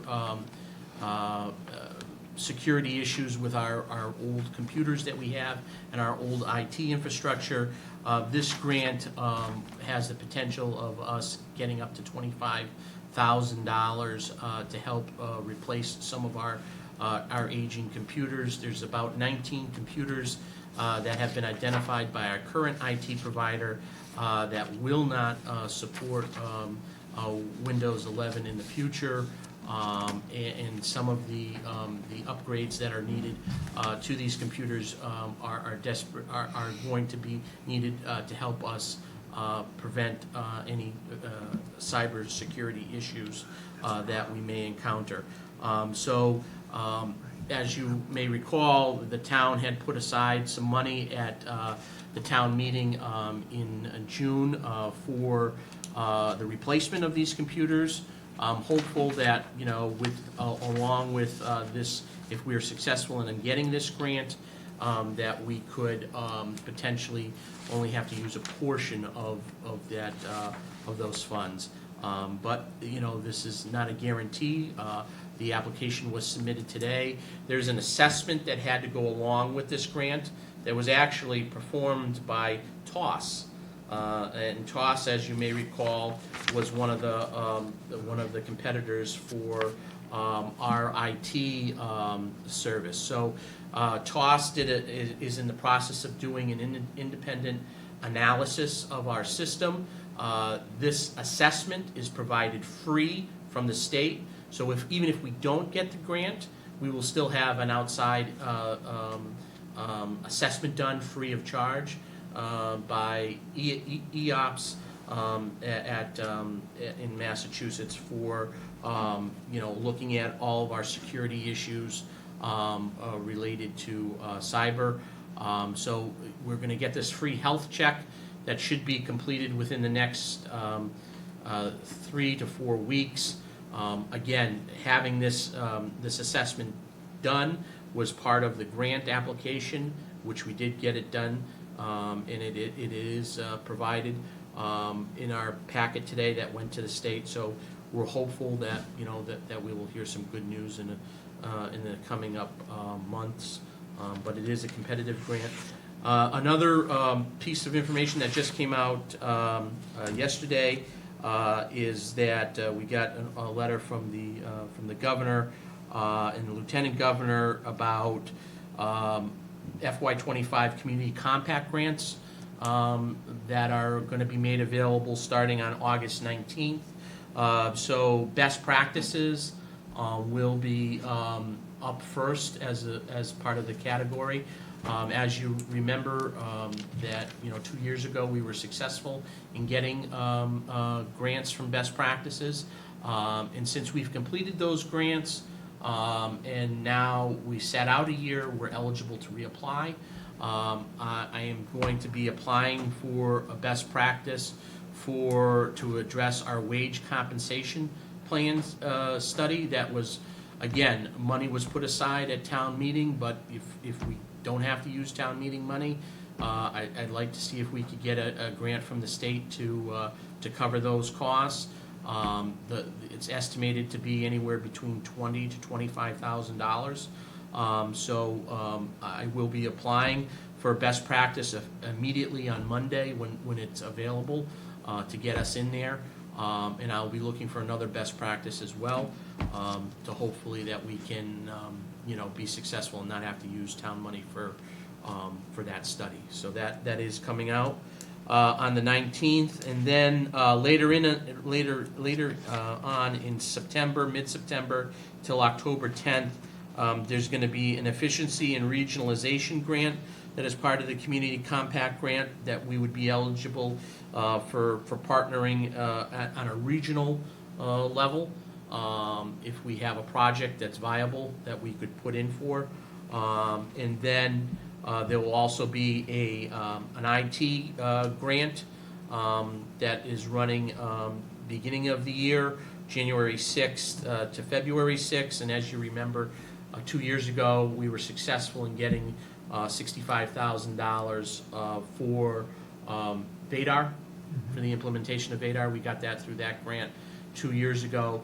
So this year, 2 years from now, this year we're eligible to come up with another program. So think about some opportunities, Permitting software. Yeah, permitting software. Planning board. Yeah, that could be certainly one for this next round and starting in January.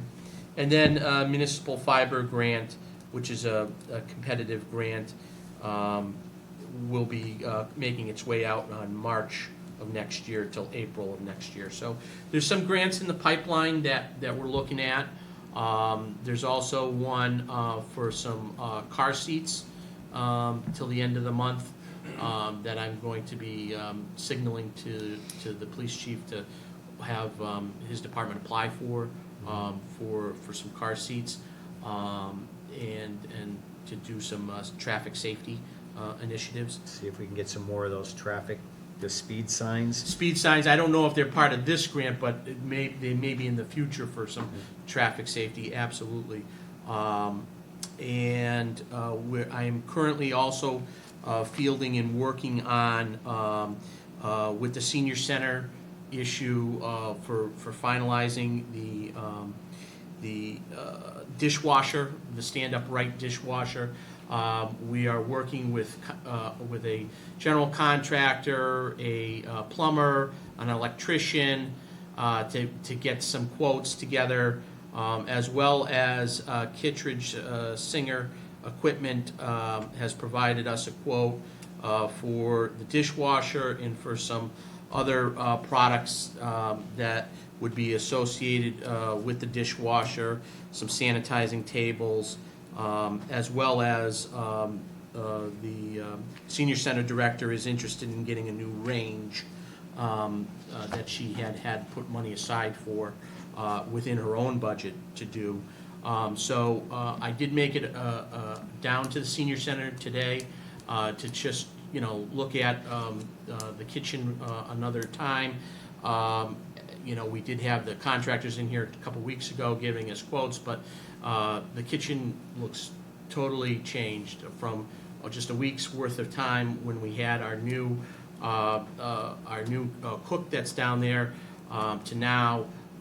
It just looks more in tune with everything that needs to be in purpose with trying to organize for a new dishwasher and all of this other stuff. So I think that with that, with our new maintenance that we have that just started a couple weeks ago, I've been getting some positive feedbacks on Mike and the work that he's done so far, and some of the matters that he's addressed. So I'm very pleased with that so far.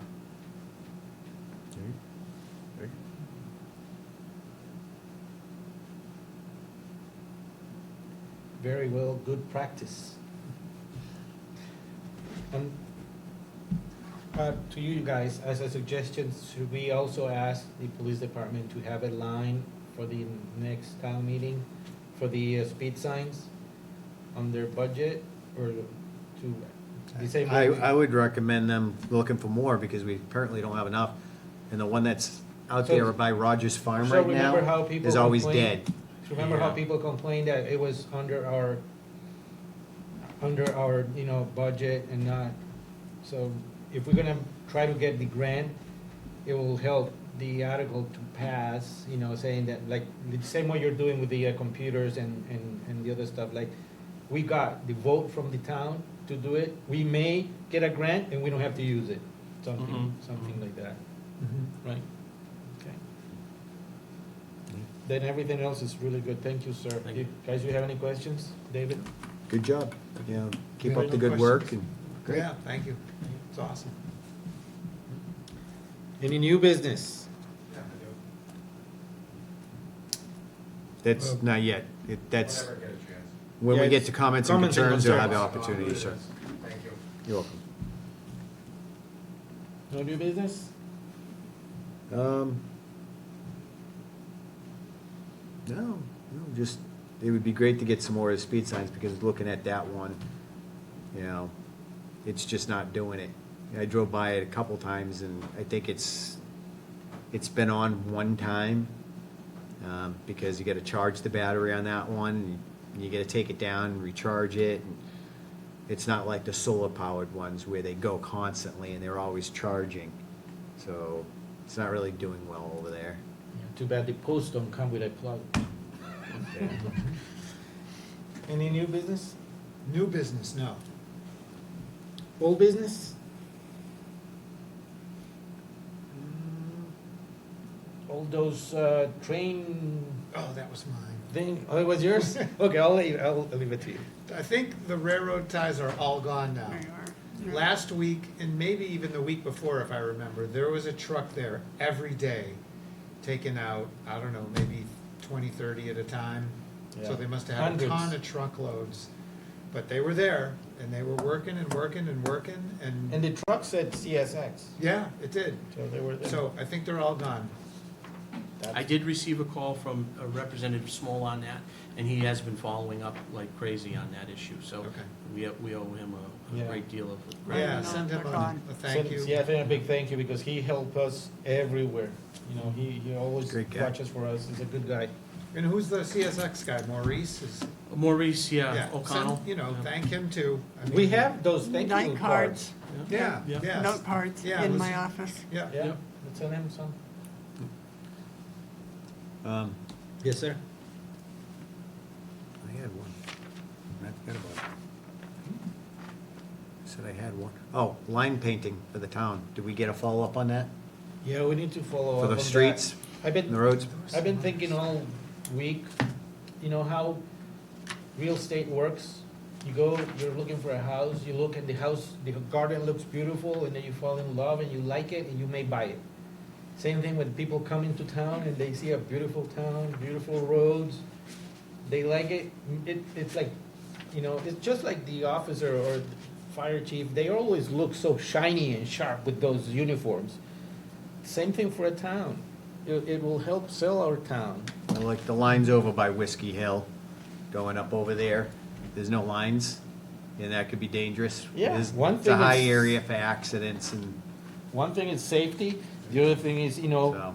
presentation, because it looks good for, We need to get these things painted up, especially before the weather starts turning on us here, because gonna start hitting fall, and at a certain point, they're not gonna be able to paint, right? yeah. Because it's too cold, so. And it's unbelievable, the amount Get of it done. people there on the phone on the cars. One car today went over the line, and I go on the side, and she was like this. Yeah. Oh, boy. So it's dangerous. I'm sure it was important. Yes. So, do you know, did the Board of Health get together with the electrical and building inspector? Did they have that meeting? Yes. Yes. Oh, good, okay. Yeah. And that went well, so they'll all Yep. work together on new Mhm. Yep. housing issues? Yeah. Okay, Jessica's already done the Excel spreadsheet that they asked her to do. okay. One more thing, do we have any issues with the streetlights? Because we have not heard about the I haven't streetlights in got- a long I haven't gotten- time. I mentioned it, it's funny you should mention that, David. I mentioned that to Jim McKeon about 2 weeks ago. I said, Jim, I haven't gotten any calls about streetlights being out. No, it's so- unusual, it's like, Yeah, so. They all working? No calls, no emails, and I asked him, I said, Jim, if you come across any, let me know. Nobody's reported anything. But I can tell you that as soon as they are reported within a couple of days, it is fixed. yeah, no, they're good, they're effective. Really And they're good. nice bright LEDs, and they're saving the town money, and, you know, they look good. It just, I haven't heard any complaints for a long Neither have I. time about streetlights. So, Do we need more lights? Well, I mean, if you want to add more, you can. well, that's something probably, you know, Jeremy should probably make a recommendation on that, and where dark areas are, if there's a 'Cause safety issue. We had a resident ask for one, and we added. Yes. Right on West Warren. Yeah, They said up that- by Whiskey Hill by the, Crosswalk. crosswalk Crosswalk, up there, yeah. because it wasn't lighting up the crosswalk, and we got that one put in there. So, but yeah, Okay. just making sure everything's running well. Any comments or concerns? Wait, correspondence. Oh, I missed it. Podium, The podium. Why is that under correspondence anyway? Because it was an email to me. We're getting 2 podiums? one, Oh, I have 2 here. yeah, one, the emblems Are they- lower or higher? Yeah, Lower. one's lower. Yeah. Oh, that's what we have to decide today? So why are we getting a vinyl one, Is it on? the sign on it? Why would you not get a vinyl one? Well, What why would you get? wouldn't we just have a wood one made, and then just mount it on the front of it? Because they could, Probably wait. with a digital scanner, they can scan the wood, they can scan the emblem and put that exact emblem in a medallion of wood and put it on there, because it's a beautiful podium.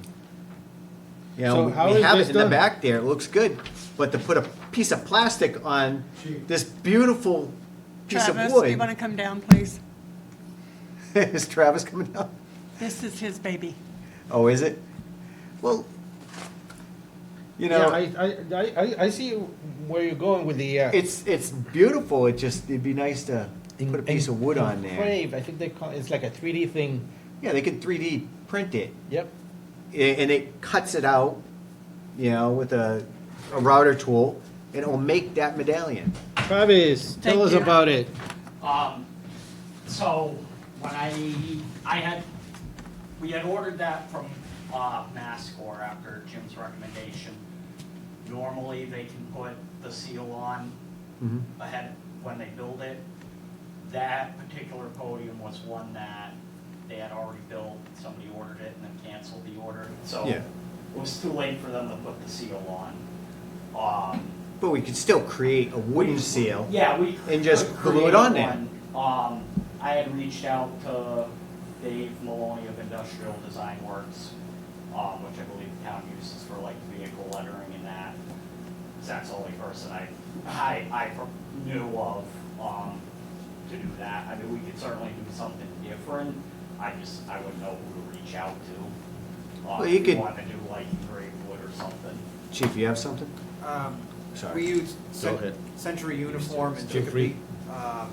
We do a lot of uniform work with them, and they will take your patch or town seal or whatever and put it on a plaque. It's about yay big. They'll design it however you want it. I think it's like $100 to have it done, so it's just another option. Okay. But yeah, they'll scan any patches or anything like that. A lot of the fire departments will put, or police departments will put their seal on a 3D engraved unit. So, I mean, Dave could do it too as long as they have the, a backing to it, but, I mean, he does mostly decals, but. Right. I know if you wanted to reach out, or I can help out, Century Uniform in Chicopee does do that stuff as long as you provide them with the seal. With wood? Yeah, they do it wood, ceramic, a composite, there's there's different styles, but they have a bunch of them on display in the store that they've done in the past. Now realize it will be much smaller. It'd be more the size of the inside one. Yeah. Yeah, that's fine. It's still a good size. You're Yeah, looking at I a think size they said that's like this 10 big. inches, I think it So was.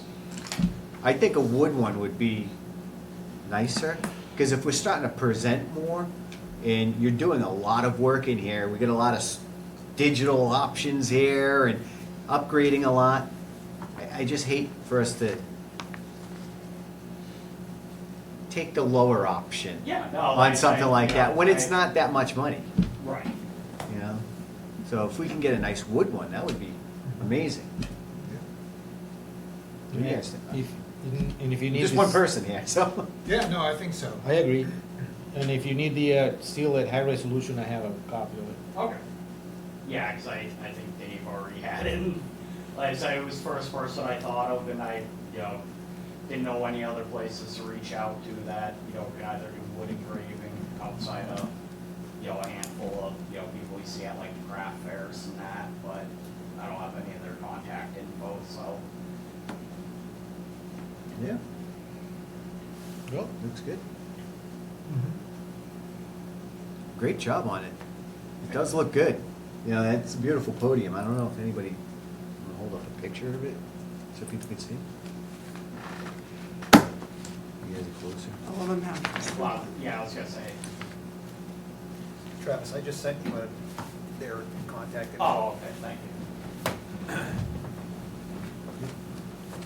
Yeah, the reason we went with the one that they already had, waiting that somebody else canceled on is because it would have been 8 to 10 weeks for them to build a whole new one. He's like, the only difference was we can't put the emblem on it. I'm like, rather not wait 10 weeks if Yeah. that was the only holdup. And the emblem's easy. We could even put it out here and not have the emblem on it yet. Yeah. But putting the emblem on, it's Yeah, probably just gonna be a little wood glue and maybe you some can screw it from the back, staples Yeah. to it. Yeah. if it's You get open the from the wood bottom, staples. Yeah, the back of it's open. It's all open in the back. Make it pretty, Travis.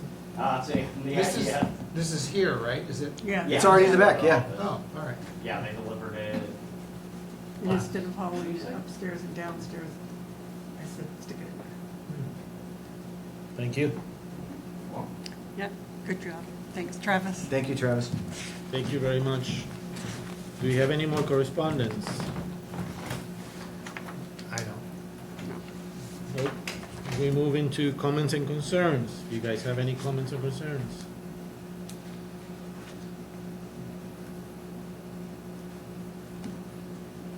We talk about the lines, we talk about the tie. Pretty much covering Oh, everything. I will, so I did get one correspondence about the voting, what was that? The voting notice that needed to be fixed. I did. Yeah, okay. I fixed it. It was, the 2023 dates were put up instead of 2024. Oh. So just if anybody was looking at that and was confused, someone had sent I me. fixed it. You do have a comment. I'm sure I fixed it. You? I checked. Yeah. Okay, so that's all good? Yeah, That's good. David, do you have a comment? So I have a comment. I think it's time where we need to start addressing our website. Because we have all these other entities that are adding options to our site. You know, the Wrights Mill Master Plan, all these things that we can be presenting in a better light. Yet our website is bad. It's horrible. It's not user-friendly. When you look at it, it's just not presented well, and it's not really organized very well. And I think it's getting to that time where we need to start addressing the website, especially if we want to be able to have more interest in, you know, like the Wrights Mill complex and, you know, other options in there. There's more we could do with this website, and I think we've outgrown the current format. Oh, yeah. And we should really have stuff on there like local businesses, you know, so there could be links to local businesses where somebody wants to come to town and they look at it and say, oh, hey, what's a restaurant down there? Well, I can go to Mason's, I can go to George's, or, you know, and they can click on it and they can see what those menus are and what those businesses are. It will help us get our community out there more. So when people are looking to move to our town or develop in our town, we're already there. Because these are things that potential developers could be looking at too, is how well we're presenting ourselves as a town. So a website has two components. One is the domain and the other one is the hosting. So we can start looking at those. Did you get a chance to find out a phone number with that guy? I emailed him. He did not even respond to me. So somebody else, two other people reached out to me because I did a webinar with them. So they wanted to see what I thought of the webinar, which was a great webinar, but it's way more than what we are paying for.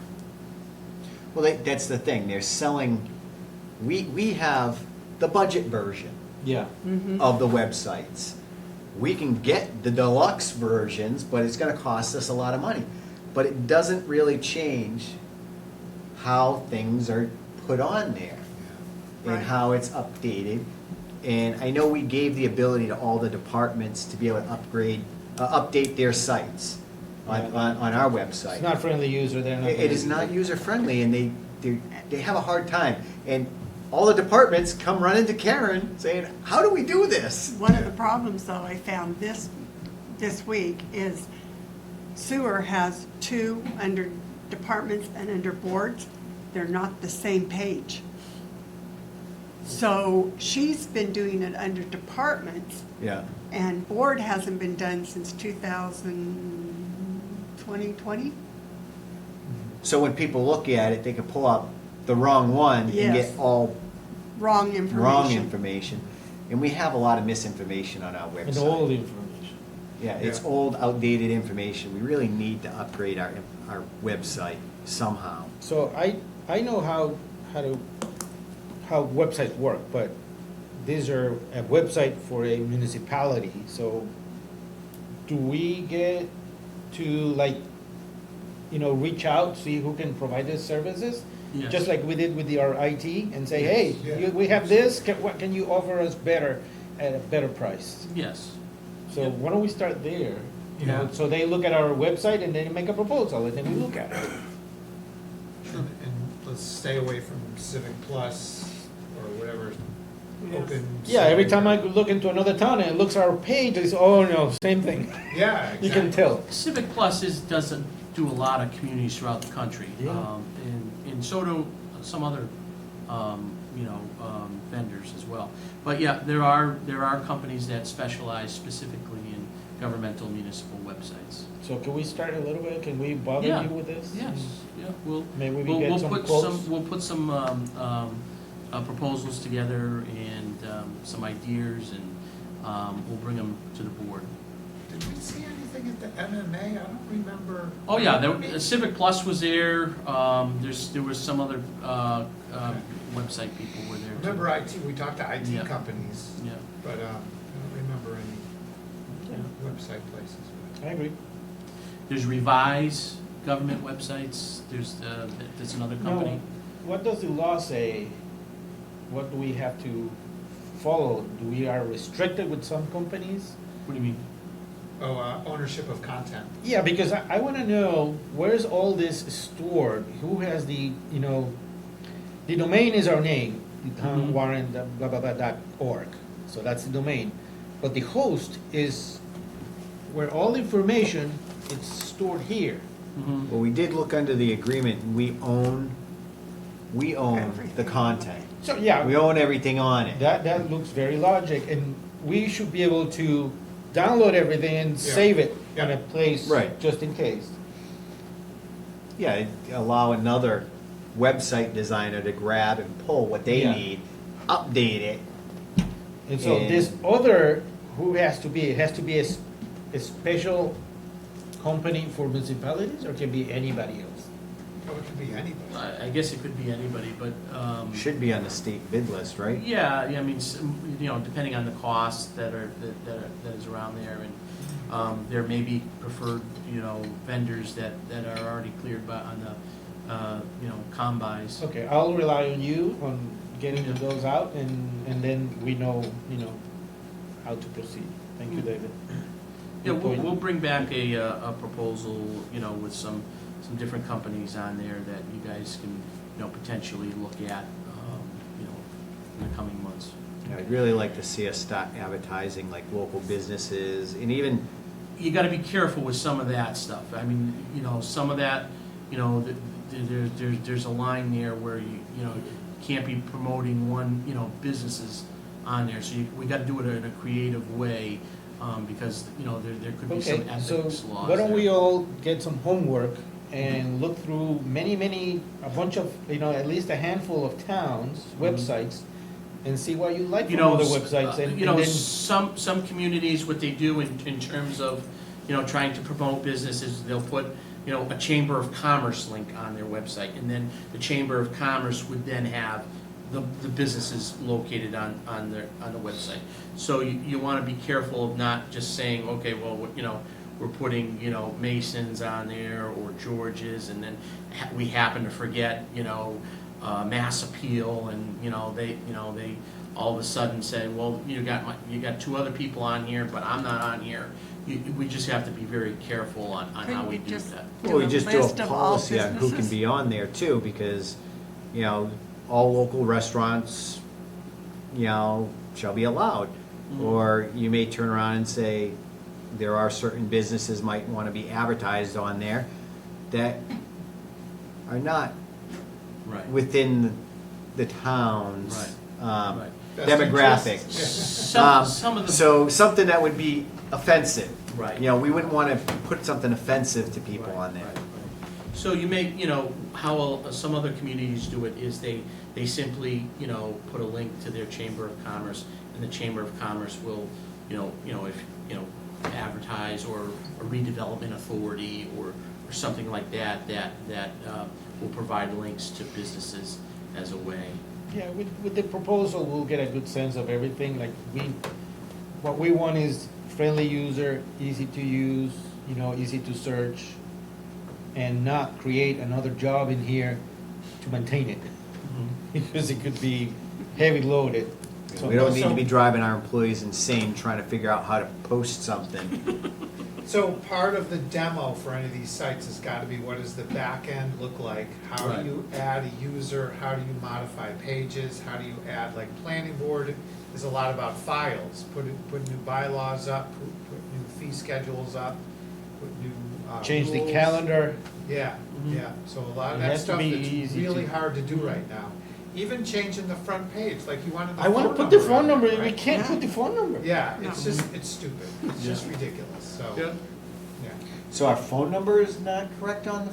No, It's that's not what- even on there. Yeah. Not even, You couldn't- you go Oh, on the yeah, that's, homepage? yeah, we're trying to Yeah. figure out how to And put I it on. sent it, I sent it over to them. I We'll sent check it on over that. to them to put it on, and they haven't put it on. Thank you. Yeah, we'll have to look at like Belchertown and some surrounding Yeah, ones and no, stuff. I've seen Belchertown, it is very good. Is it good? It's very good. Maybe we figure out who they used. Yeah, Yeah, yeah. just So- call them. A lot, training would be good too, like what do they do for training? Cause Civic Plus has training, and I know when I Yeah, they tell you to go started- to a website, Well- a whole separate website to take the training, and the training is usually for the upgraded version, not That's what we got. Yeah, Well, the all problem also too was there were like 3 or 4 trainings, Yeah. and that's it. Once you got through those 3 or 4, then it's done. And if No, the they do stuff it, is yeah. outside what they gave, then Yeah. you're kinda hosed. Yeah, they do training every month, and every month it's on the upgraded, oh, this way you can link this and this and this, and I'm thinking. Yeah, like, we don't have that We version. can't have that. Yeah. We We can't don't do do that. that. Yeah. Yeah, Yeah. okay. Make sure Sorry to we give you we more talk about work. it on No, the next no, meeting. we'll All get these this little right. things. I will put it on the next meeting. Any more comments or concerns, guys? I don't know if I'll have that stuff ready by the next meeting. Oh, no, Oh, no, no, no, but we no. just keep track of it, they're Okay, talking yeah, about yeah, it, yeah. so we don't, Yeah, we don't want to forget don't- about it. We I'll need to put get it- this done. I'll put it on my whiteboard and I'll just keep moving it until Okay. you tell me you got it. Yeah, yeah. I'm good. you're good? You good comments and concerns? Yeah, I think I'm good. Public has any comments or concerns? I just got a couple questions. Go ahead, say. What was your name? John Allegina, 19 Central Street. I live right on the border of the senior center. Thank you. Oh, that's okay. Yeah, you remember my face. You Yes. remember my face. You've heard me for 3 days after the past 4 days. Probably sick of me, I'm sure. Basically, I want to know if the town will accept a couple $1,000 donation to any one of your departments. Would you take money?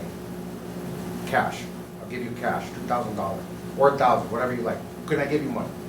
Is it possible to give anybody here money? For what You, purpose? you, Well, we for a can't. project like to the park department, highway department. The Parks town, Department has a gift somewhere where I account. can just give you money and not expect anything but maybe a little bit of help in the Well, safety then and we wellness. can't do that. Well, listen Now further. now You you're already getting are into, doing, you're already paying for something. And well, I you can can't help give us money for a favor, No, it's not a favor. It's something you're already involved in. okay? And you've taken money out of the town budget, my taxes as well, to take and make me happy at the senior center. For the last 4 years, quality of life at my place has been rough. I've offered Mr. Ferrera to come over and spend some time with me, have lunch, I buy pizza, see what I have to put up with on the droning sound. I can't even sit at my own picnic table. I've been trying for 4 years. I've offered to donate the money just to temporarily soundproof while grants are written or try to be approved or whatever, how you guys do that. Because I have to get a campsite up at the Sunset View just to have some peace, a fire, be able to sit and have a sandwich in my own backyard. I have to shut my back door so I don't have to listen to it. It's nonstop. There's no insulation over there. So in the winter, I get this gas smell for the whole winter. During the summer, as soon as it hits 70 degrees, that thing doesn't, the air conditioner shut off. It just doesn't stop. So I figured Mr. Ferrera has been shooting me around, trying to micromanage everything, and it just doesn't work that way, okay? I had enough of trying to, that's why I'm here tonight, because I've had about enough. And if I have to go another way to get some help, I will. I don't want to go that way. That's why I'm here talking to all of you tonight, to tell you how damaged I've become over this. I've driven him nuts. I've called him maybe 100 times in the last 4 years to get something done. I offered to give him the money to complete the temporary soundproofing project out of my own pocket. I spend $3,000 a year. That's $9,000 I paid in the last 3 years to have peace and quiet. And he chuckles. I call him up, he don't give a shit about me. He doesn't, all right? He worries about too many departments. I asked him to come, my garage is lifting up in a corner because the trees are getting so big, the roots are coming under, and they're cracking my garage apart. Now that's gonna cost the town some big money if we don't get on it. So he says, well, John, I'll come take a look. I said, don't you have a tree warden to do that? Well, now I get a phone call from him today saying, well, he's gonna bring the tree warden with him on Monday to take a look at it. Well, that's great. How about finishing the last project they started? 4 weeks ago, Jeremy came over, Olson, and he started the project. I was like, oh my God, Edith, I'm gonna drop. He did a nice job. He got half of it done, and that was it. So there's still noise bleeding through. If they would have just finished the job, let Jeremy do what I went over there, and he said he was gonna do, I was the happiest man. I called him up, and I thanked him. Even after I treat him like crap, because he doesn't do anything for me. 4 years I've been dealing with this. 4 years. And I thanked him. I said, you know something? I appreciate you, Mr. Ferrer, for doing that. I said, but you only washed half of your face. The whole job wasn't finished.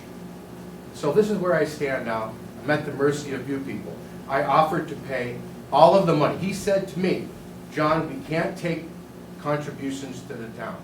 I said, I'm not looking for anything. I'll pay for the project. You're going to do it for me. He already put half of it up. Well, I made a couple phone calls this week because I've had enough of him. He doesn't do nothing for me. All right? It took me driving him nuts to finally get something done because I drove him nuts. Because he's driving me nuts. And all of this could have been stopped 3 years ago when I said, I will pay for it. I'll write you a check right now for the work that needs to be done, manpower and everything. He said, no, John, we can't do it. At that point, I knew he made it personal. Well, you know what?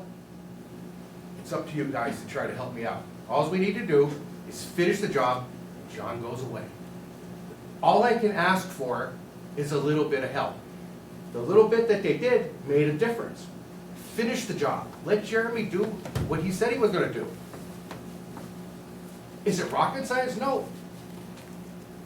I said my piece. Thanks for your time. Let's hope something So can you said it's not finished. Correct. What were you expecting to have finished? Got a piece of paper? I can show you. So I can't, you know, don't have no whiteboard. You sure would reach the picture? All right, here's the senior center, which I can take pictures for you, or you can come on over and have a pizza with me. Rich. All right. Here, He's sending you a picture of it, if you could just pull it up. I don't have a picture right now. We have one. Come on. We have pictures of the project that's up, done over There you there. go. So we're gonna pull it up right now. You're a man. Thank you. That might have tried.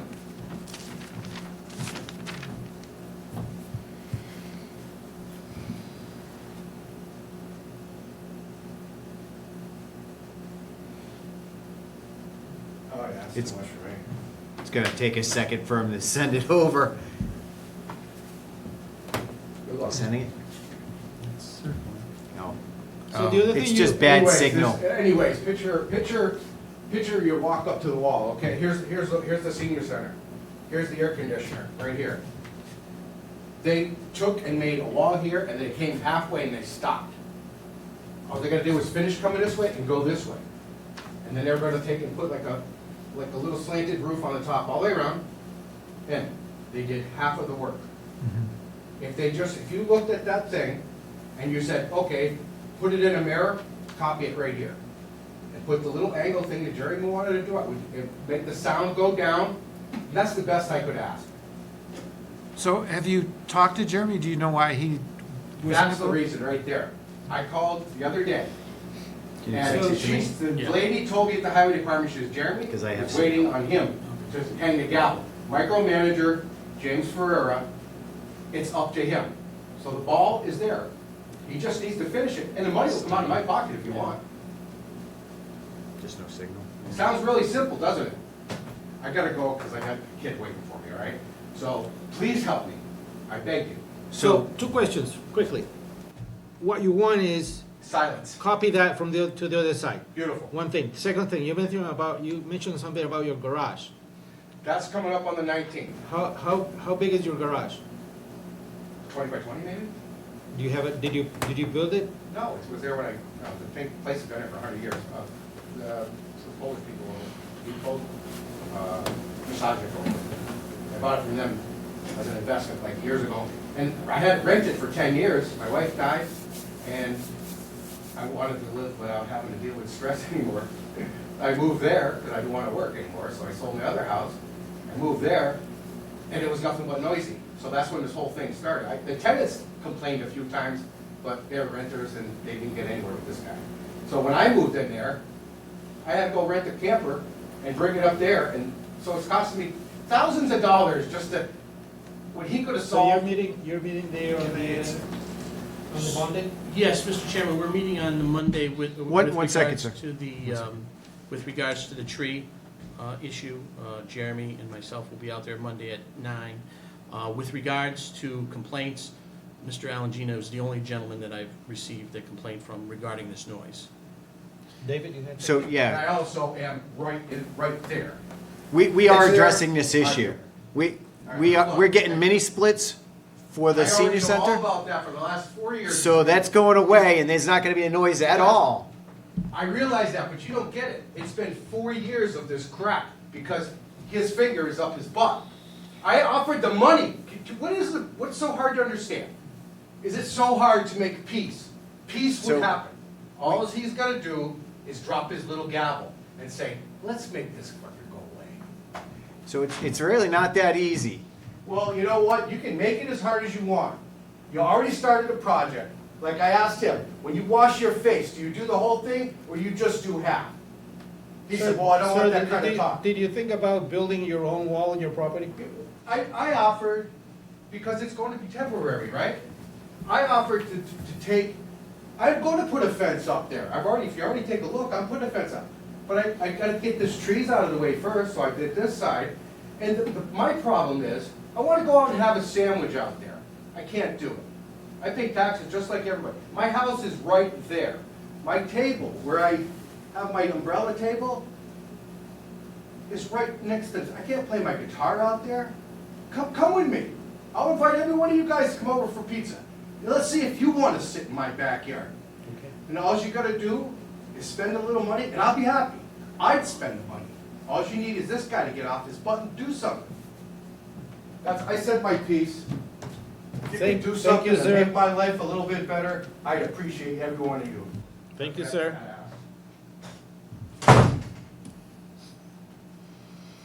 It's okay.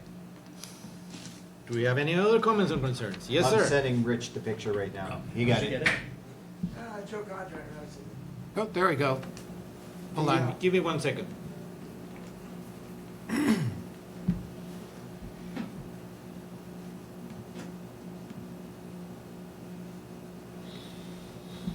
Sorry, I wasn't getting this. No, that's good. We may have 6. Where did it go? There we go. I don't know, can I make that bigger? Derek, did he call you today? Yeah, Because he called me. yeah, he called me. I will just. Oh, share. Okay. All right. So they just have to do this other half, right? Well, we were concerned about, the plan only called for that, that being sectioned off. If you completely block it in, there was a concern from the fire department on accessing it. Couldn't you just pull the wall, this wall forward? So let me go back. You a don't little even bit need over the there. other piece of it, right? This is how that wall ended up over there.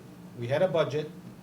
We went there. We took measurements of the sound. What was the unit was making the sound go in that direction, and with the budget, we made a design so it blocks that part. But potentially in September, we're gonna have a grant, hopefully, to get mini splits that's gonna eliminate the sound completely. All that equipment would be So gone. that would be all gone, and there would be no need for a wall at all. I know, So we're in the middle of August, by the time we got the wall built and everything done, the odds are, we're gonna be in the process of doing mini splits for the building, or How much do we have left starting on to the budget? propose for it. A couple $100. Can we put another piece of, This is just Another- stockade another fence, rope? right? Is this just stockade fence from like Lowe's or something? this is just, pressure treated wood, posts, and the 4x8 on the It's post. a stockade fence. Yeah, I mean, can we And just it's not buy gonna- another? It's not gonna block So sound, we- because sound will go over it. Yes, it will probably dampen some coming here, but you're still always gonna hear it. It works Well, yeah, pretty good. no, I but mean, he said he doesn't said look- it helped. But you gotta remember, if you block it in too much, you might get an echo. Oh, no, that's why the problem was doing a box, because the box Yeah. will actually will Right, reverberate and go out. right, yeah, it'd be like a big drum. Yes. You don't need a box though, because this part of it right here, who cares about that? That one You just- doesn't make any noise. It's you the just- unit on the far left from that picture, on that. Like picture. here? Yeah. Or, yeah, right here, yeah. So I think if you just extended the wall a little bit. Yeah, if we can get one or two sheets of 4x8s and 3 posts. Chief, would there be an issue extending it a little bit? I thought this was resolved. Last meeting we had. Yeah, I thought it was too. He was happy with it. Initially, when this was put up, and that is built exactly to Derek's specifications, except for the soundproofing material that's not on there. Oh, no, it's no soundproofing, it's sound barrier. Sound bearing, Yeah. sound bearing material is not on there because it costs about $500 or $600, and that's our entire Was the budget. sound barrier foam? No, it's No. MLV, mass loaded vinyl. Okay. So, initially, when it was put up, I did receive a call from Mr. Alangina. He was very excited. He was thrilled, and I thought it was resolved. And then 2 weeks go by, I haven't heard anything, and then I receive another call saying, well, when is the project going to be finished? And I said, well, I'm not sure what you mean by that. Yeah. And it's funny because the measurements were 72 decibels at the highest point, really close to the machine. Mhm. So it wasn't. What did it do when you put the wall here in? How much? We didn't take any measurements Oh. after that, but we could. Yeah. I'd take a measurement to see how it is Okay. Or now. I just put it On the other on the section. inside and the outside to see if there's a difference. Oh, yeah, it will be I'll do that. It will be a difference. I mean, for a couple $100, just put up another section of wall. Yeah, put another section, make Okay. him happy. All right. At least even with like this tree maybe, or. I Just don't come know. 8 feet this way, Yeah. two sheets of Okay. plywood over there. Yeah. You need 2 posts, 2 sheets. Okay. And the way we design it is, so when this is not in use, highway can go over there, disassemble it, and use it in another project. Again, this is only temporary. Temporary. No, we know. I mean, Yeah. there's a possibility that we That's may why we didn't be getting spend all the this, $400 on the you know, MLV, because yeah, all this stuff that we can't use replaced. later. Yeah. And I do want to reiterate to the board, there's other houses that abut this, and this is Oh, yeah, the this only- house is closer. This is the only person that has complained about this. It's not loud. Well, we're gonna resolve the problem. It's Yeah. gonna be resolved Anyway. within the next couple months. It's not even gonna be an issue. Except he And- told me he's going to lawyers next. Well, he can, but That's fine. if we resolve the issue in the meantime, which we've already planned to do, Mhm. it's not like it's a new thing that all of a sudden we're jumping and doing it. It's something we've been working on for a while. Yeah. And it's because of the senior center needs a better system for them. More Definitely. energy efficient. More energy efficient, and One and that something actually that works. cools the entire thing, and it works, yeah. Okay, sorry to keep you up. Go ahead, Phil. Today the governor signed a law so that by 2027, no fire department turnout gear will have PFAS in it. Yeah, so. So, explaining that to me? Governor signed the law. I get that. By 2027, Yep. no fire department turnout gear will have PFAS in it. What is that? I don't get it. PFAS are the forever chemicals that are. It causes cancer. Yeah, there's 7 or 8 chemicals that make up PFAS, and it gets into water, and it's nearly impossible to remove, and Forever. the constant, so I think it was at an MMA or maybe a planning board seminar that I went to, the acceptable amount of PFAS in the water is in the parts per trillion, which is like the tiniest little drop of water in like Lake Michigan or something. I mean, it's like so infinitesimally small, I don't know that they can measure it, but that's how bad it is, you know, so the governor signed that law today. And I guess a lot of the turnout gear that they tested, the PFAS in it is 4,000 times the minimum acceptable level. I think the So- fire departments were already addressing that, right, Chief? Yeah, this has been an ongoing thing that they've been trying to, legislation, they've been trying to get tested once they found out some of the turnout gear was being processed in a certain way. So, I mean, cancer in the fire service has been probably the forefront topic in the last few years with the amount of, cancer-related illnesses that firefighters are coming down with, and one of them has been the gear. So, I mean, there's been a big push on eliminating some of that with cancer barriers. Our gear that we currently have has cancer preventative barriers in them. Whether or not they work, I don't know. The studies are still being done on that. I can tell you it makes the gear 10 times harder to work in.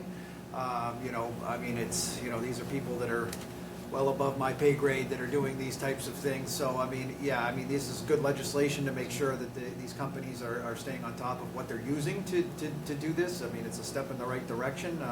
We'll be ordering new gear probably in another few years from now. So, it's something that we're kind of monitoring, but, this was something that was pushed by the PFFM, which is the Professional Firefighters of Massachusetts, and the IAFF, which is the International Association of Firefighters, to look into. And it was finally passed through the legislation.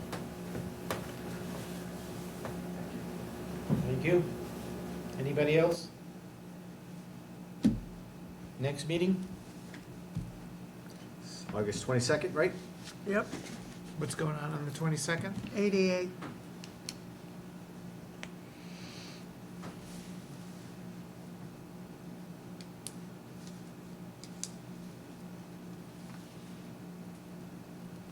Okay. Okay, so next meeting will be Thursday, 22nd of August. We good? Yep. And I'll make a motion to adjourn. Do we have a second? Second. All in favor? David Dufresne, aye. Richi Hacker, aye. Derek Bailey's aye. We are out to adjourn.